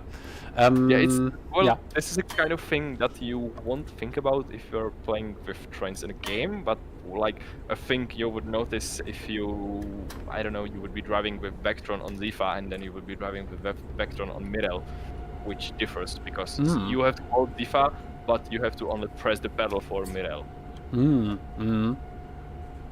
I see, yeah. Somebody on Discord asks whether the volume setting on LS90 works. Yeah. Oh, not really. We will probably implement that in the upcoming trains if they would have the LS90, but with the Class 3 this doesn't work. Okay. We were thinking about that, but actually this idea came to us quite late in the development, so we haven't really got time to do that. Okay. By the way, on the speedometer in front of you, cool thing is, if you would look at if you would press the button which has the letters L and U. This one LU, yeah. And press it again. Again. Oh. Yeah, it turns brightness down if you would be driving. That's like the night setting, notch, Yeah, I think, exactly. right? Yeah. Knots means Knots, night, and yeah. N means day. Okay, cool. Huh. And what do the other buttons do? Do they do anything? Yeah, well, the speedometer is simulated quite complexly, but the only thing you would do that in real life would be to input the real train data. Okay. So it's a kind of recording unit. Okay. So if you would look at the keys and press the OJ button. OJ, yeah. So that will get you back to the display which displays the time and speed. If you would press the DS, I think it is. S, where is S? DS. DS, oh yeah. Yeah. Draha. So that's distance. The whole distance from the train in its whole life. Yeah. It's well, in the game it's a random number. Yeah. The CK would display only time. Okay, only time. And if you would want to go back, you would press the OJ, which will display both speed and yeah. Oh, I have to stop. I didn't see that. Thank you, Noah, for telling me. I would have completely overshot that one. Also, one thing when you're braking with the Class 843, if you drop the main brake pipe pressure below 3 bar, it would disengage the electrodynamic brake. Okay. So when you need to brake quite sharply, just you drop the pressure to 3.5. That's enough. Okay.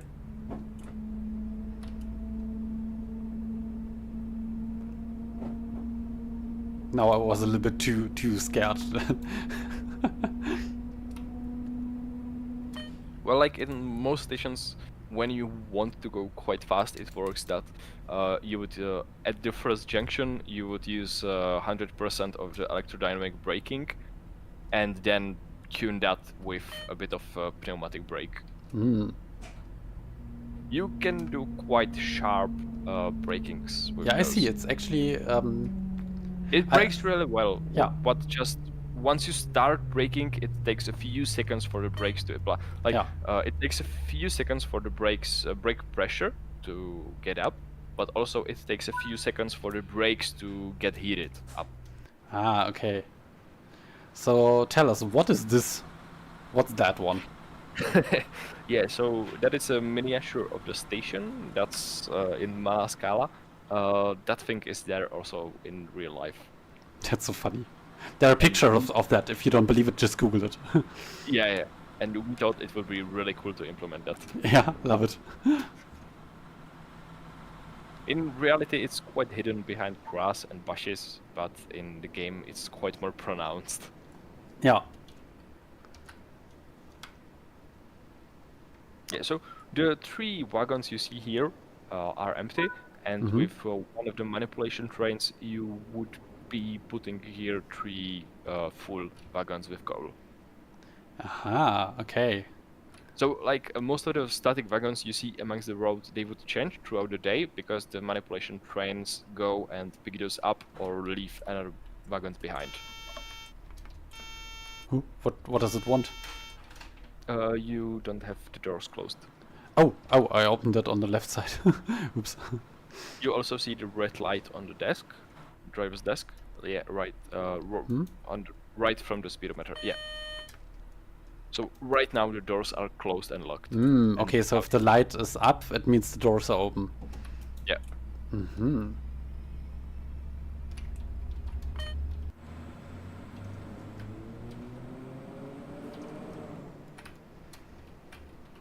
I think I'm going to turn off LS90 for now, because otherwise we're going to get lots more of e-brakes, so sorry for that, but just to show it. Well, on one side, I quite understand why Dafür Games uses the feature that you can hear the safety systems on the outside of the train. Yeah. Like in this case, with the LS90, it quite tends to it quite helps if you want to drive from the outside. Yeah. And it was just like I didn't really understand why the other trains have this feature, like why you hear the Zug beeinflussung messages from the outside. Yeah, but like with the LS90, I quite get it. It quite makes sense. Yeah, actually, for the 145 expert, they also, I think it was Maddie who told me that she actually removed the function that you hear the SIFA from outside, because she thought, well, okay, that's an expert loco. Of course, you don't hear SIFA from outside the loco, so that's why we removed it. But the feedback, I think, was overwhelmingly to please put it again back into like that you can hear it from outside, so you can both enjoy the train from outside and hear the safety systems. Yeah, well, like we haven't really had this feature from the beginning, but during the development we got a few tickets from the testers that they are missing this function. So we quite had to add it, and well, I am not really a fan of this feature, but like I understand why it's there.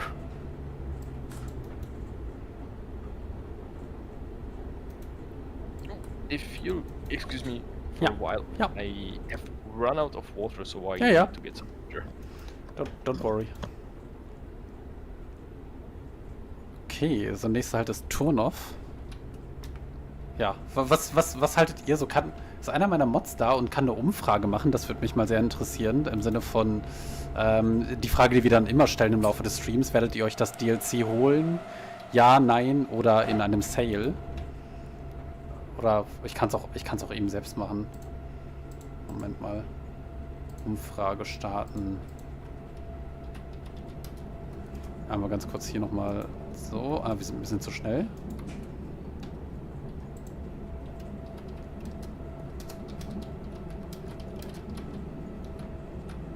So. Ja. Nein.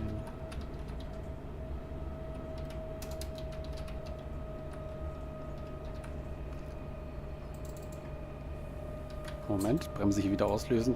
Mehrere Dinge gleichzeitig machen. Schwierig.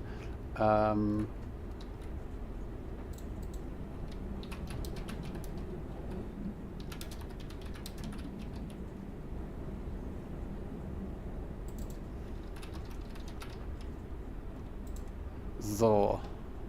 Umfrage starten. Also stimmt gerne mal ab. Mich würde das interessieren. Also werdet ihr euch morgen oder jetzt in Kürze irgendwann das DLC holen?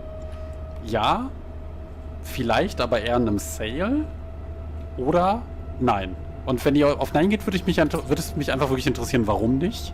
Also ist ja vollkommen okay, es auch nicht zu holen. Ne? Kann ja tausende Begründungen dafür geben.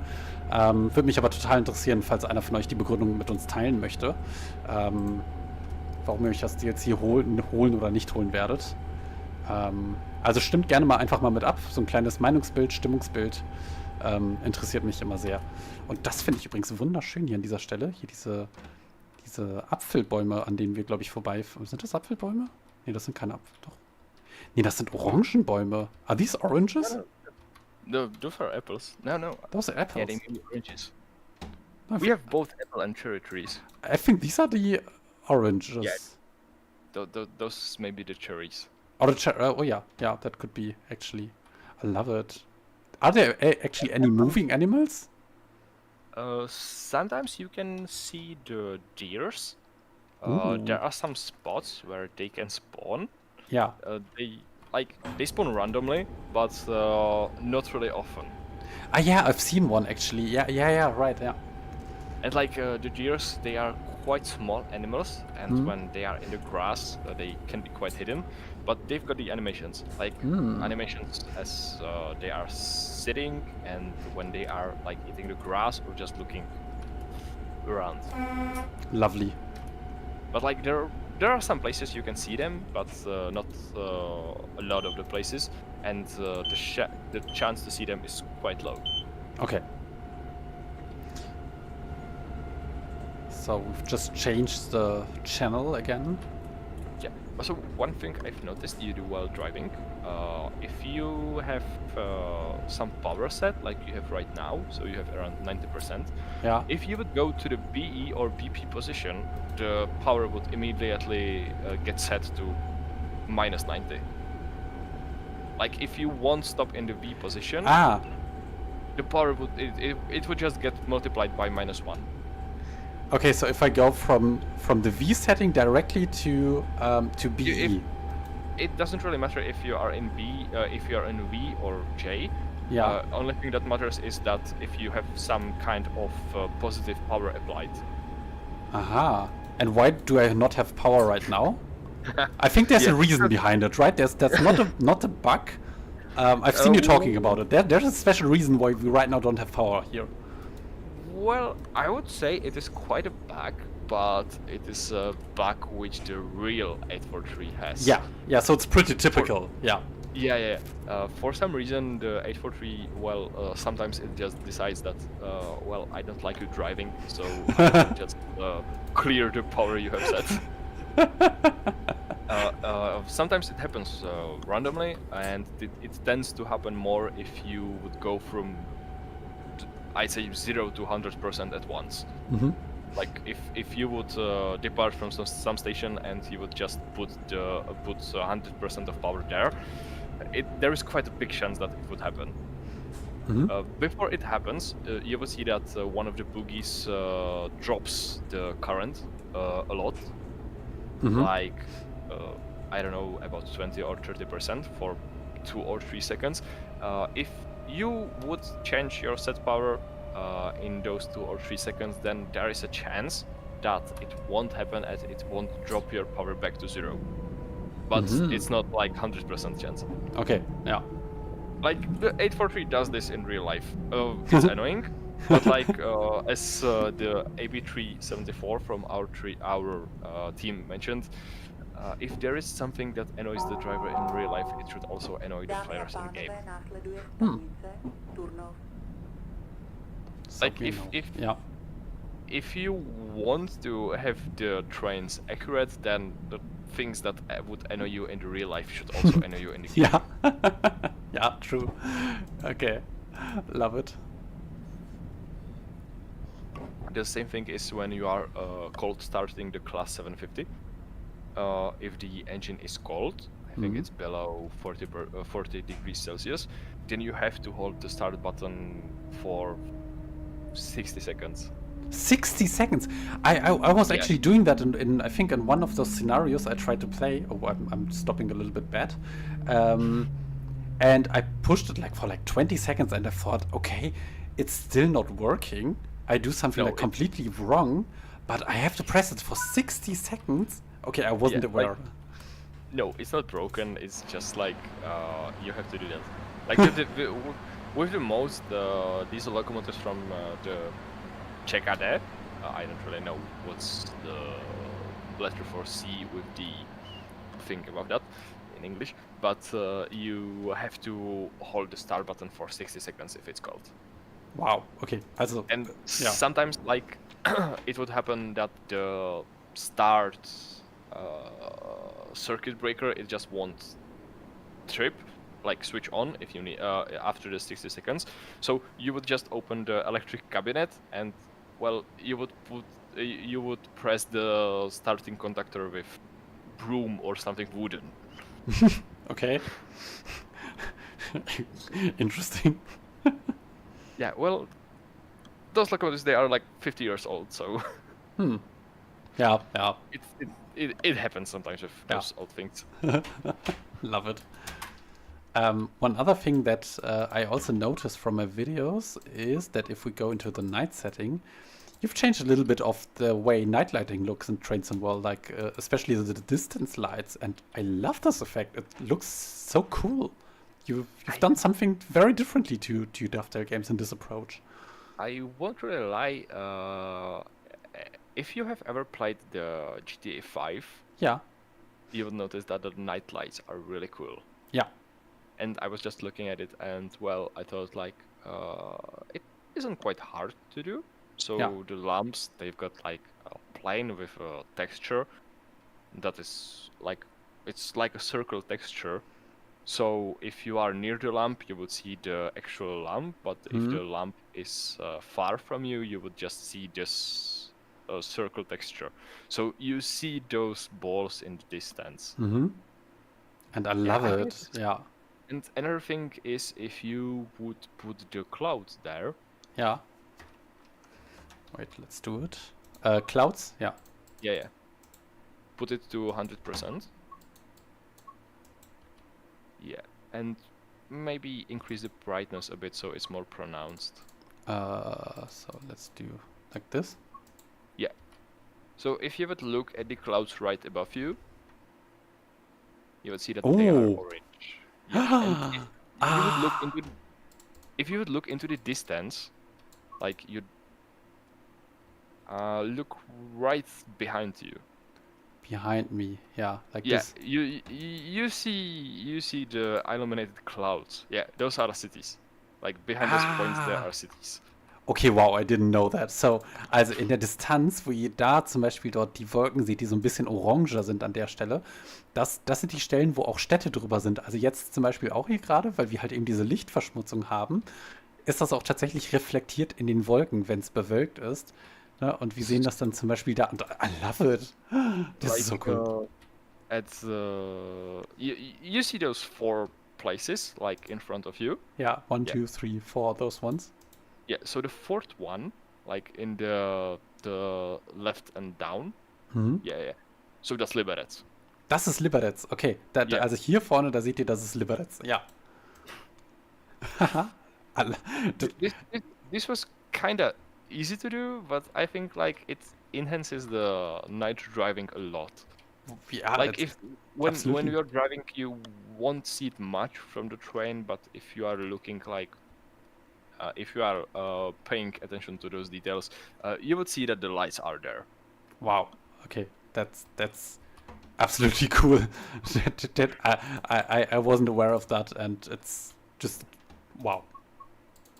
We had to I included also some cities that aren't in the road, like after the Liberec. From the Liberec, you could see lights casted from the Zitau.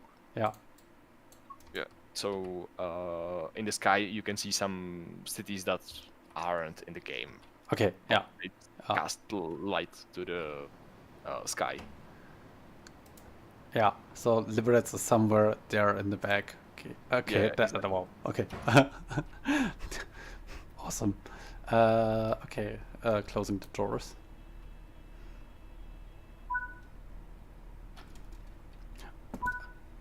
Were actually these passenger coaches here ever like driving in Germany as well? I was wondering this earlier. Do you know that? I don't really think so. I don't really think that they have ever left Czechia. Okay. I don't think they have even been driving in Slovakia. Oh, okay.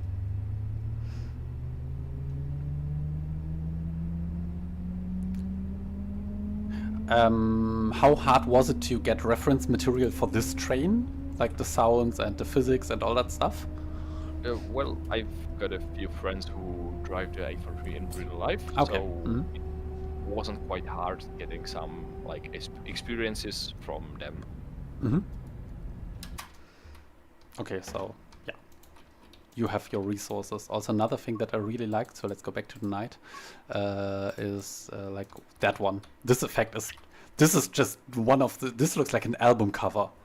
So, I mean, if you do that, screenshot, put it on an album, that's it. That's your album cover. that's so beautiful, especially like if you have two different lights mixing with each other and interacting with each other. This is just awesome. That's so lovely. I feel like this should be a core feature. Absolutely, yeah. This should be a core feature, definitely. I don't see it. Do you think it's taking like a lot from the performance away, this feature? I don't really think so. If you don't really set the lamps to have a big distance, they should illuminate, or like a big cone angle, then I don't really think they should drop the performance too much. But actually, we haven't really tested it in really big stations. Okay. Like Liberec is quite big, but in Czechia we have a lot bigger stations, and like for example, I don't really know what it would do in Frankfurt. Probably not doing anything. Let's say not helping the situation in Frankfurt. Yeah. Well, I don't really know if it would drop the performance too much, but I can say that it won't help the performance. Yeah. Raphael said, "Can you maybe propose to get it into core?" So let's annoy Lucas about this feature and tell him to implement that. Oh, well, Lucas is gonna shoot me. No, he won't. He's a nice guy. Yeah, he is. Can you compare the performance to other routes? Speaking about that, so my personal experience is my first 1-2 drives were not having a very good performance, but that's actually pretty normal for Trains and World. So the video that you saw today and tomorrow have like not the best performance, but right now in the stream I'm noticing like way better performance. So having like around 60 FPS most of the time. My first 1-2 drives were not nearly as performant as this drive right now. So I would say in general it's actually pretty good performance-wise, even although the route is very well built, like a lot of vegetation, lots of objects, assets and all that stuff, but still the performance looks pretty fine to me. I can leave the counter on if you want to, but just that's my personal experience. I don't know, what would you say? How would you compare it to other routes? Well, I can't really compare it to any other routes, but I can say that we have spent a lot of time trying to optimize the assets.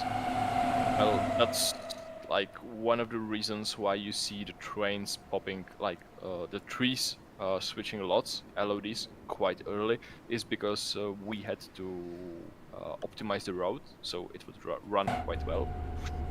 But like we didn't really want to get the performance with us removing some assets from the road. So instead we went in the way where we optimized the assets. So the LODs, they get switched to the player earlier than they would in other roads.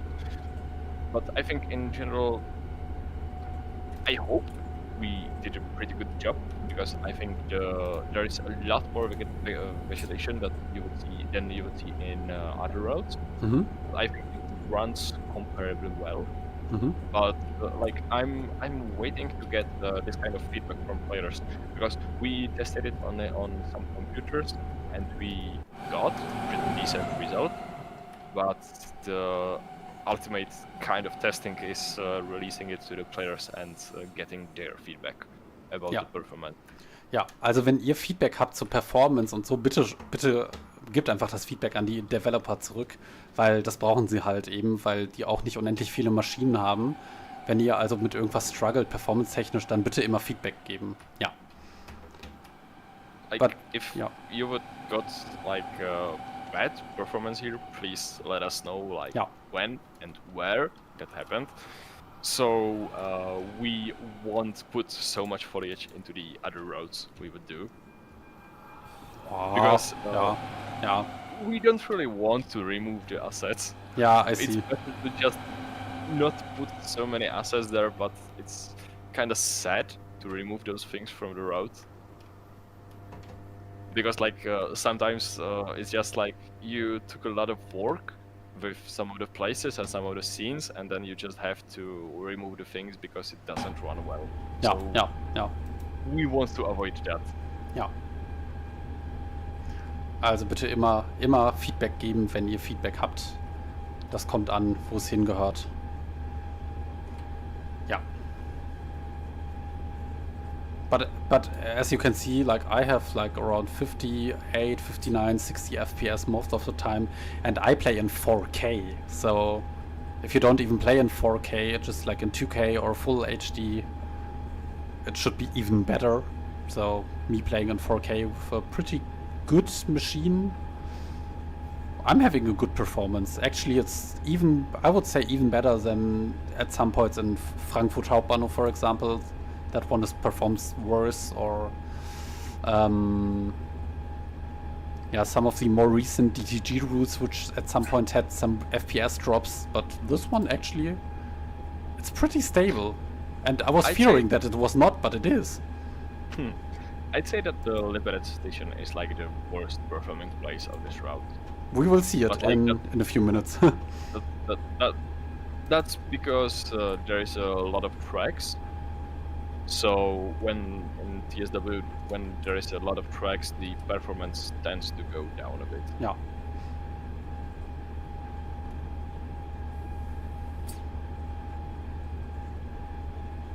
Okay, changing the channel again, 71. Okay.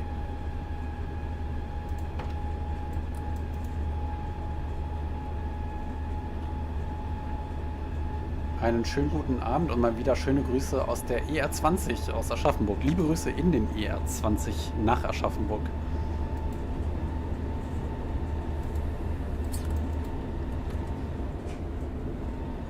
Okay, I've seen it. I've put it like to minus 100% right now. Yeah. Okay, I was wondering when I was recording my videos why it's doing like this weird jumps, but now I found out that so it has a reason. That's intentional. Yeah. And like try to not do that, because the electrodynamic brake in class 843 isn't 100% reliable. So this way it can get sometimes it will trip sometimes if you do that. Okay. Also, like if the electrodynamic brake, it can trip by itself sometimes just randomly. I think that was a correction from the temperatures. Which means? Under the sea, there is a washed out button. Yeah. Oh yeah, so you have 95 degrees on the water. Oh, okay, so 95 Grad Wassertemperatur, yeah. So that means that it is limiting your performance on the engine too. Because the water there is too hot. So what can I do about it? Not use 100% of power. Okay. Oh, like when you are driving on some even surface, like right now you are going to 11 degrees of elevation. Yeah. But when you are driving somewhere which is at some place which is flat, yeah, you can put the reverser into the engine only position. Ah, okay. Which means you won't actually apply any power, but you can still rev up the engines. And if you would rev the engines up to around, I think it's 12 to 1400 RPMs, the engines would cool most efficiently that way. Ah, okay. So you can actually get some degrees down by doing that. Okay, so we will do that once we're like on the flat. No, that's gonna be in the next station. Yeah, okay. Yeah, but like the 843, it just tends to overheat a lot in real life. So we had to put that here because like that's one of the things you are looking out the most when you are driving the 843 in real life. Okay, I see. Are those things right actually now still driving in real life? Oh, sorry. Is the 843 still driving on this route in real life? Not on this route. Okay. I think in the year 2021. I'm not sure if it was 2021 or 2023. The Arriva got here. Okay. But you can find the 843 on some other roads. Okay.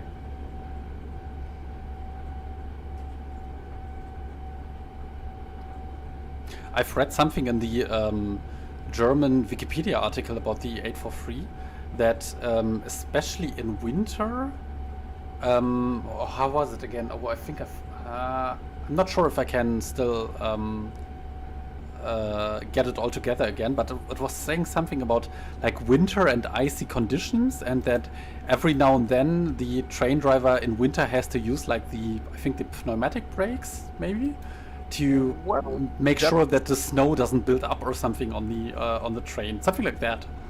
Yeah, that applies to all trains. Because if the ice would build up, or just like with the disc brakes that are here, if those would get too cool, they would lose a lot of braking efficiency. But like Class 843 is really prone to that, and we actually had a situation, and it was around here. It was a train going from Tanvald to the Železný Brod. Tanvald is up on a hill. And the driver had a really bad icing situation on the brakes. And the brakes just failed to do anything. So he went through multiple stations with practically train that was not braking. Oh, well, that doesn't sound very safe. Just before you continue telling this story, that's the first time I see a green wagon. Actually, I wasn't aware there's a green wagon even from the ERS. I thought it's just brown and blue, but there's also a green wagon. Nice. Well, those wagons, I think they've got like 7 different liveries, which are random. Nice. It's most of the times it's just different shades of brown. Yeah. Cool, but the green one, first time I see that. Yeah, the green one has the lowest probability to show up. Because it's pretty rare, probably. Yeah. Yeah, so right now, if you would put the throttle and brake lever to the S position, just to get some... Yeah, that one. Yeah. So the engines right now, they are going into the RPMs, but they aren't delivering any power. Yeah. So if you would look at the display, you can see that you've got... Why are there dots? Like 1.690. I haven't really seen that. Like I think it's maybe some kind of like computer settings or stuff like that. I don't know. Probably. Yeah. Okay, so I'm getting too slow, so I have to put back the reverser to forward. Right now you should put the throttle and brake to the V position, so you would clear the throttle. And after the power drops to 0, then you should change the reverser. Yeah. And this way you can cool the engines down. You just have to think about where you are going to trade the speed for temperatures. Okay, so this means you have to know the route very well, actually, to know basically where you can do that. Yeah. Okay. Yeah. But like most of the stations, they are kind of flat, so that's going to get you like 30 seconds of cooling down, so that may help you getting down a degree, 1 or 2 degrees. Okay, I see. And well, in those hills, even the 1 or 2 degrees can save you. Yeah, okay, yeah. I see. So you have to actually look pretty much forward to the route and how it's behaving and how you drive the train to not get any faults, any problems. That's actually pretty cool. I wasn't aware of that. Okay, so I've actually asked my YouTube chat, did a little question. Are you guys getting the DLC? Yes, no, or maybe in a sale? And 70 people actually answered that poll, and 66% of them say they are getting this DLC. And another 31% say probably in a sale. So we have like 97% 7% people saying, yeah, I basically want to get this DLC, and just 3% who say no, which is also fine. That's cool. Thank you. That's actually pretty neat numbers for on my channel mostly there are only German trains and German routes for Trains in World. So it's actually pretty interesting to see how the community behaves when it comes to routes from other countries. So I think that's a very good statistic. Well, I certainly hope that in the future we can bring something more interesting for German players. Yeah.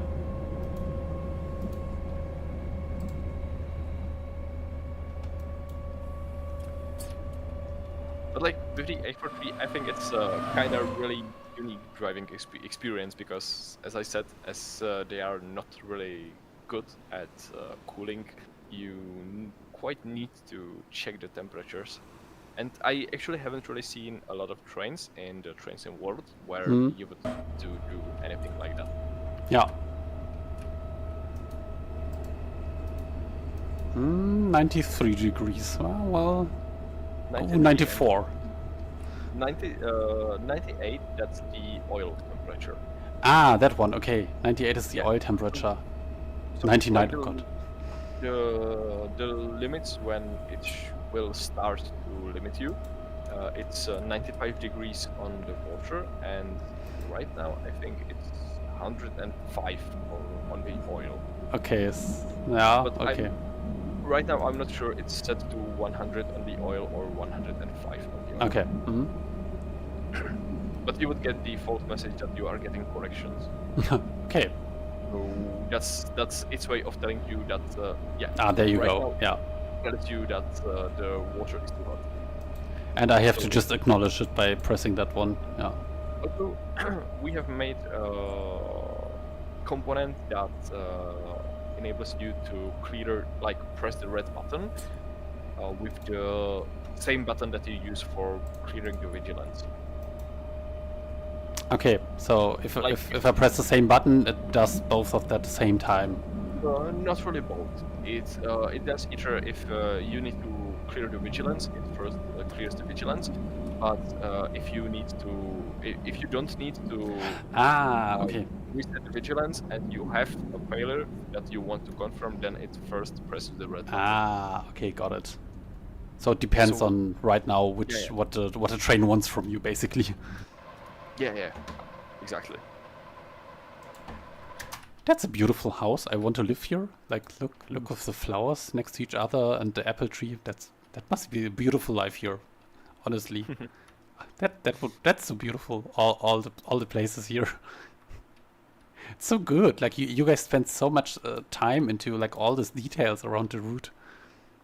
Well, we wanted to. Yeah. We wanted it to look like look the best that we could do. Yeah. Okay, 500 meters left. We know that we still have a lot of things to improve, but like if we would all the time be improving the stuff we know we want to improve, then we wouldn't ever release anything. Yeah, at some point you have to do like the cut. Yeah, at some point you just need to say, well, that's enough. Yeah. Let's save it for some future stuff. Yeah, I think there's a pretty good future ahead for this third party. Judging by this quality we see here, I think there should be a lot that we can look forward to. So we can put that one. I hope so. I just hope that it won't take us such a long time that this DLC took us. Yeah. But like, as I said, we basically were learning everything from the scratch.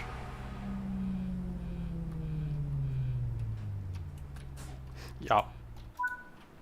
Yeah, so right now, when you are stopped, you have time to cool down the engines. So, what's that? Yeah, so that's the dispatcher.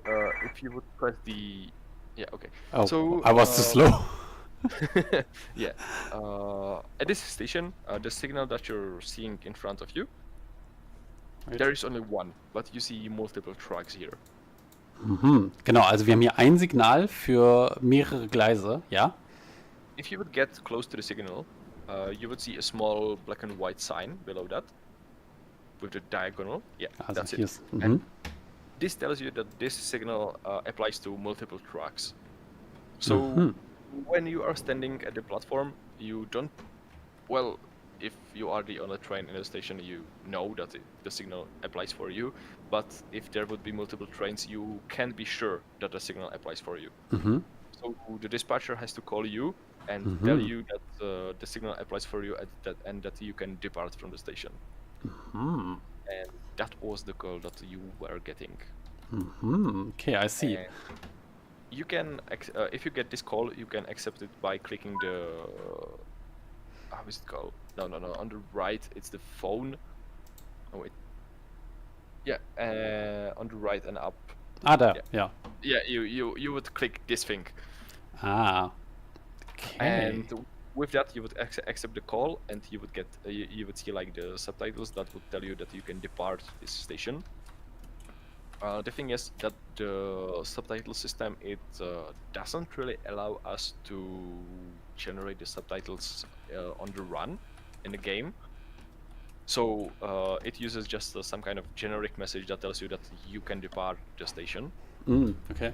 In reality, it would be like if you are 12, 6, 72. Yeah. So it would be the train 72 from Rychnov u Jablonce nad Nisou, track 1 can depart to Liberec, or something like that. Okay. Okay, also um das mal ganz kurz auf Deutsch zu übersetzen. Wir haben hier bei dieser Station eben das Besondere, dass wir so eine Art, ich glaube auf Deutsch würde man vielleicht sagen, Gruppenausfahrsignal hat.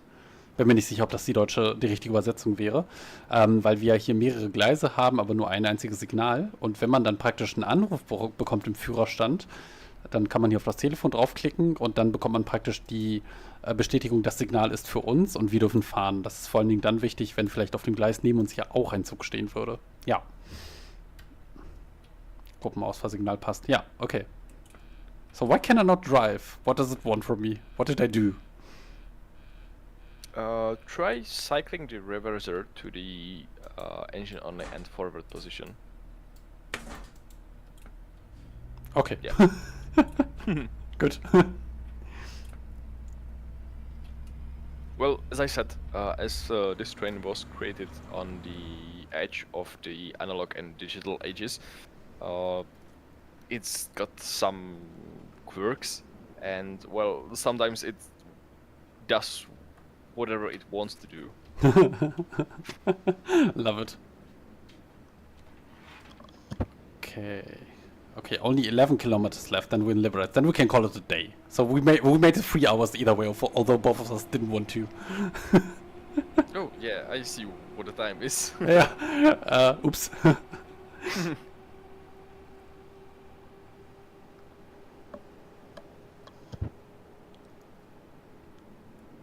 Also wenn ihr noch weitere Fragen habt, dann gerne rein damit.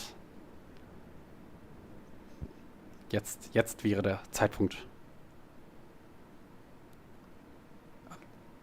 I like all the custom signs that you really feel that you are actually in that, not just a random generic village somewhere, but like in this village right now, right here, because you have all these custom signs. Yeah, I think like the signs, they do their part in like getting you like creating the immersion effect in the game. Yeah. Like, so it doesn't feel like some kind of generic place, but Yeah. it feels like right the place it should feel like. Yeah, yeah. Can Dominic mention how many liveries for each freight wagons are there? The Ross and the tank wagon, they've got only one, and only the ass wagon has got like 7 liveries.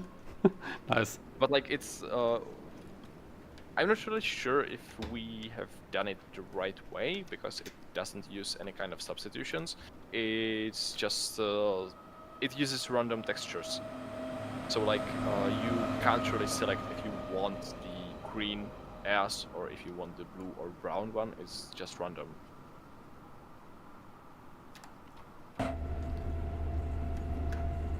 And for the 750, you have, what was it? I think 5 different liveries.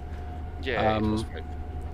This diesel multiple unit has, I think, 2 different liveries, but also like some different light configurations, because there's also the LED variant. It's got 3. Well, it's got 3 liveries and in total 5 different variations, because you can get the red one, or the red one with the LEDs, or you can get the blue one with grey roof, or the blue one with grey roof and LEDs, or you can get the blue one with blue roof, but the ones with the blue roof, they didn't really get the LEDs. Okay. Mm-hmm. I think only if we would go through the vehicle numbers with the class A43, only 4 of the total of 31 got the LED lights. Okay. Mm-hmm. Or at least at the year 2018, which we've based the timetable to, only 4 of them got the LEDs. Oh, okay. Right now it's maybe more. I really like the LEDs when you're driving actually at night. It really makes the night lighting or driving at night a pretty cool experience. Yeah, like a lot of people who are taking photos of the trains, like a lot of the spotters, they hate the LED lights because they think it does not look great. But like the lights, they aren't there for the photos. Yeah. They are there so the driver could see something. Yeah. I mean, train spotters sometimes have like very strong opinions about very not so important topics. So I think that's a natural thing. But like, I don't really want to offend anyone with this, but no, yeah. I understand why they think that the original lights look better. But like, well, as a driver, you need to see something when you are driving at night. Yeah. And the headlights, they aren't there for the photos. They are there so you would see something when you are driving at night. Yeah. And like the 843s in real life, they got pretty bad headlights, like the original ones. Yeah. And like, I don't know how to say it. Like the cone angle of the lights was too low, and sometimes the light, it was just rotated in some kind of random way. You won't really see even if you would use the full headlights, you won't really see the truck in front of you. You would just see the signs, if you were lucky. Because it randomly rotates sometimes. Yeah. Also, the 843 in a game does that. What? No way. Yeah. No way you implemented that. Yeah, we did. But like, not in a such brutal way that it was pronounced in real life. So like, sometimes it can happen that the headlight will just illuminate the speed signs and stuff like that, if you are lucky and it gets rotated to the right side. But sometimes it gets rotated to the left side, so you don't even see the speed signs. You just see trees and bushes, and that's all that you see. No way, this is really funny. Well, not really if you're driving the train. That's true. Right now it's just downhill to Liberec. Nice, okay, we can put like in the engine only position again. Well, at this point you don't really need to call the engine down. True. They would get called, yes, they would get pulled either way. Yeah. Right now we are just going downhill all the way to the Liberec station.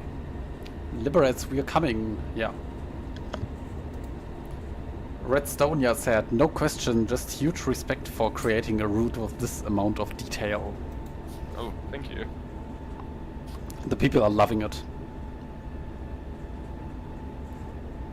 How many people are in your third party?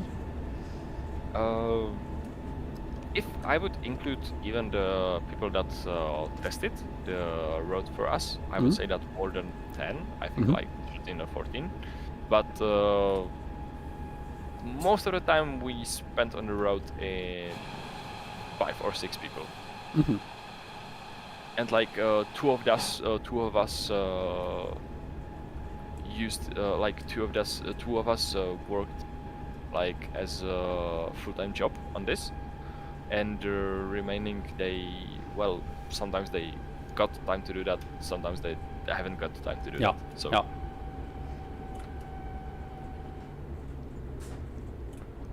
right now, like the core team that works full-time on that, I'd say it's 2 to 3 people. Okay, 2 to 3 people, so actually not a lot. Yeah, well, but also the rest of the team, they immensely helped us, so I won't really say that if we would be in the 3 people, we would release the route right now. Yeah. Like, if it would be under the 3 of us, I think like it would take us at least a year or so. Yeah.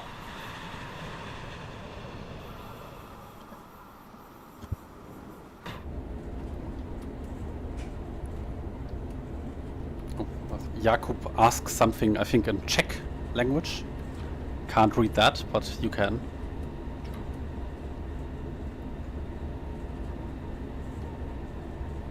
Yeah, I've got... where is that?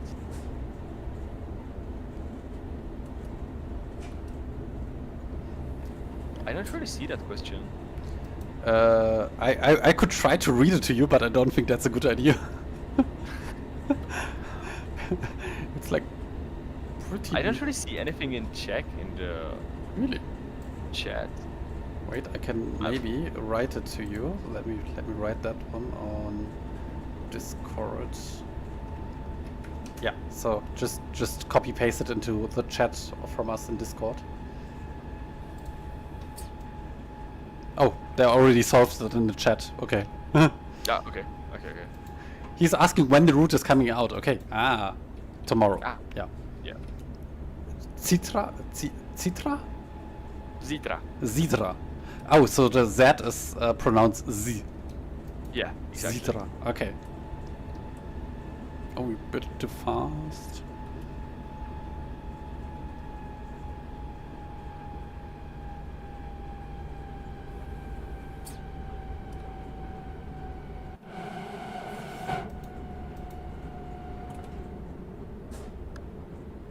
Okay, 3 kilometers left. The fun thing is, if you would be in Liberec and you would get the next waypoint to be Stará, Paka, it would tell you that the air distance between the points is like, I think it's 35 or 37 kilometers. Yeah. Yeah, but like the route, it's got 75 kilometers. Yeah. As you go through so much valleys and hills and stuff like Yeah. that, so you can't really make the road straight from point A to point B. Yeah.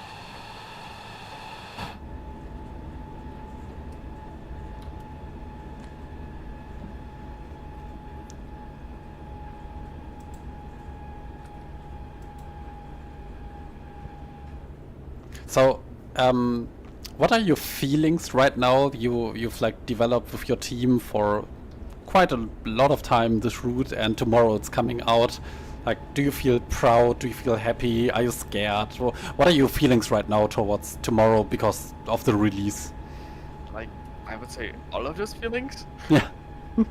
Yeah, like, I think I can speak for all of our team right now, but I think we are proud of what we have done.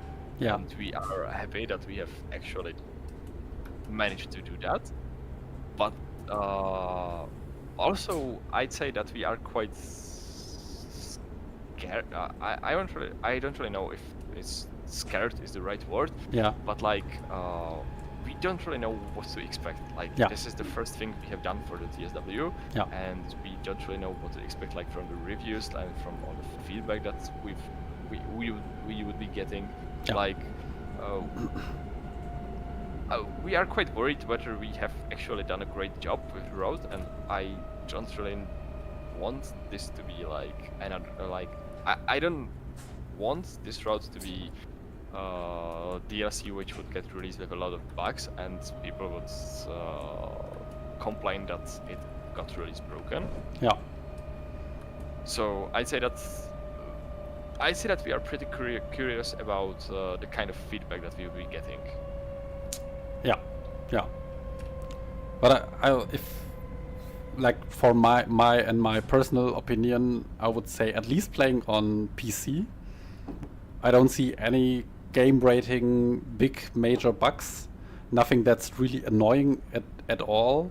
I mean, there are like a few tiny bits and pieces here and there, and I also can't speak of performance when it comes to like maybe lower end PCs. I don't know about that, but from my personal experience on the PC, that was just really working well. Nothing game breaking at all. Nothing immersion breaking. It's just from the very first meter to the last meter of the route, I'm completely fascinated. The trains are behaving very well. I really like driving them. It makes a lot of fun driving this train, and I would say Dámy a pánové, následuje stanice Liberec. Yeah. Konečná stanice, prosíme, vystupte.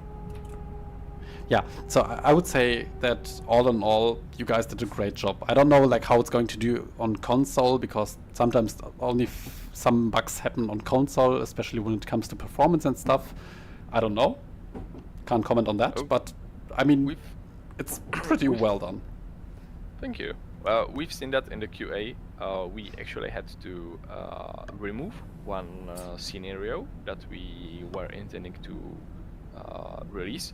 So it would get 10 scenarios, which we wanted it to have. But we had to remove that because we were getting crashes that were only happening on the PS5. Oh. Like, none of us were able to reproduce the thing that would crash the game on the PS5. Nobody could get to the root of the issue, like, even from the DTG. A few people were investigating what could be happening there. No one, like, found out what was the cause of that thing. So we just had to take that scenario out. Wow. But, like, even though I Yeah. think, like, 9 scenarios, it's still quite a lot. That's definitely more than usual, absolutely. So, but wow, how well done is that? Look at that, guys. This is just wow. Like, if you would zoom in on the far hills right now, you can see that even at some distances when you don't see the distant lights, you would just see the terrain that's illuminated. Okay. And again, so as we also seen that earlier, so if we now put clouds on, you see again here, I hope you guys can see it on the stream, the more red kind of cloud, because that's reflecting the light. There in the back as well. There are also I think that one that you circled the last time, that's the turnoff, which I think that's the turnoff. That's from turnoff. Where you were looking to the Werde. I love it. This is so cool. Yeah, and that's the Stellt TV tower. TV tower. Okay. Okay. So, I would say let's call it a day. We streamed over 3 hours actually. Oh, just one last question. Please ask Dominic if the brakes and throttle are controlled in the same way as in Railworks. I'd say so. Probably. Like, I don't really mean if I don't really know if that was meant as the key binding, because the key binding is different from the Railworks. Because in Railworks we use the E key, but here in the DSW you can't use the E key, because with the E key you get up from the seat. Yeah, true. So we had to go only with the A and D keys. So Yeah. it's a bit normal TSW. Yeah. Yeah, the key binding is a bit different, but like I think once you get the grip on how the keys work, then it's kind of easy to go with. Yeah, yeah. Okay, so lots of stuff here to see and to find out and to look at. So we cannot show everything because that's so much. But Dominic, thank you so much for being here. We are now over 3 hours, and so thank you for taking so much time again. for the community. We appreciate it. I do appreciate it. My community appreciates it, and yeah, I'm in Germany we would say I'm pressing my thumbs for you for tomorrow, for the release. That's all going well, but I'm very confident it will. And want to thank everybody who joined in the live chat and my moderators who looked at the chat. And yeah, just maybe one last thing you want to say, to add to it. Well, thank you all, and thank you for the possibility to be on this live stream. And I just hope that you are gonna like this DLC. And well, any kind of criticism is welcomed. Like even the constructive bad reviews are welcome, because then we know what kind of things we can improve. Yeah, absolutely. All right, wise words for the end. So thank you so much. Have a good night, and bye-bye.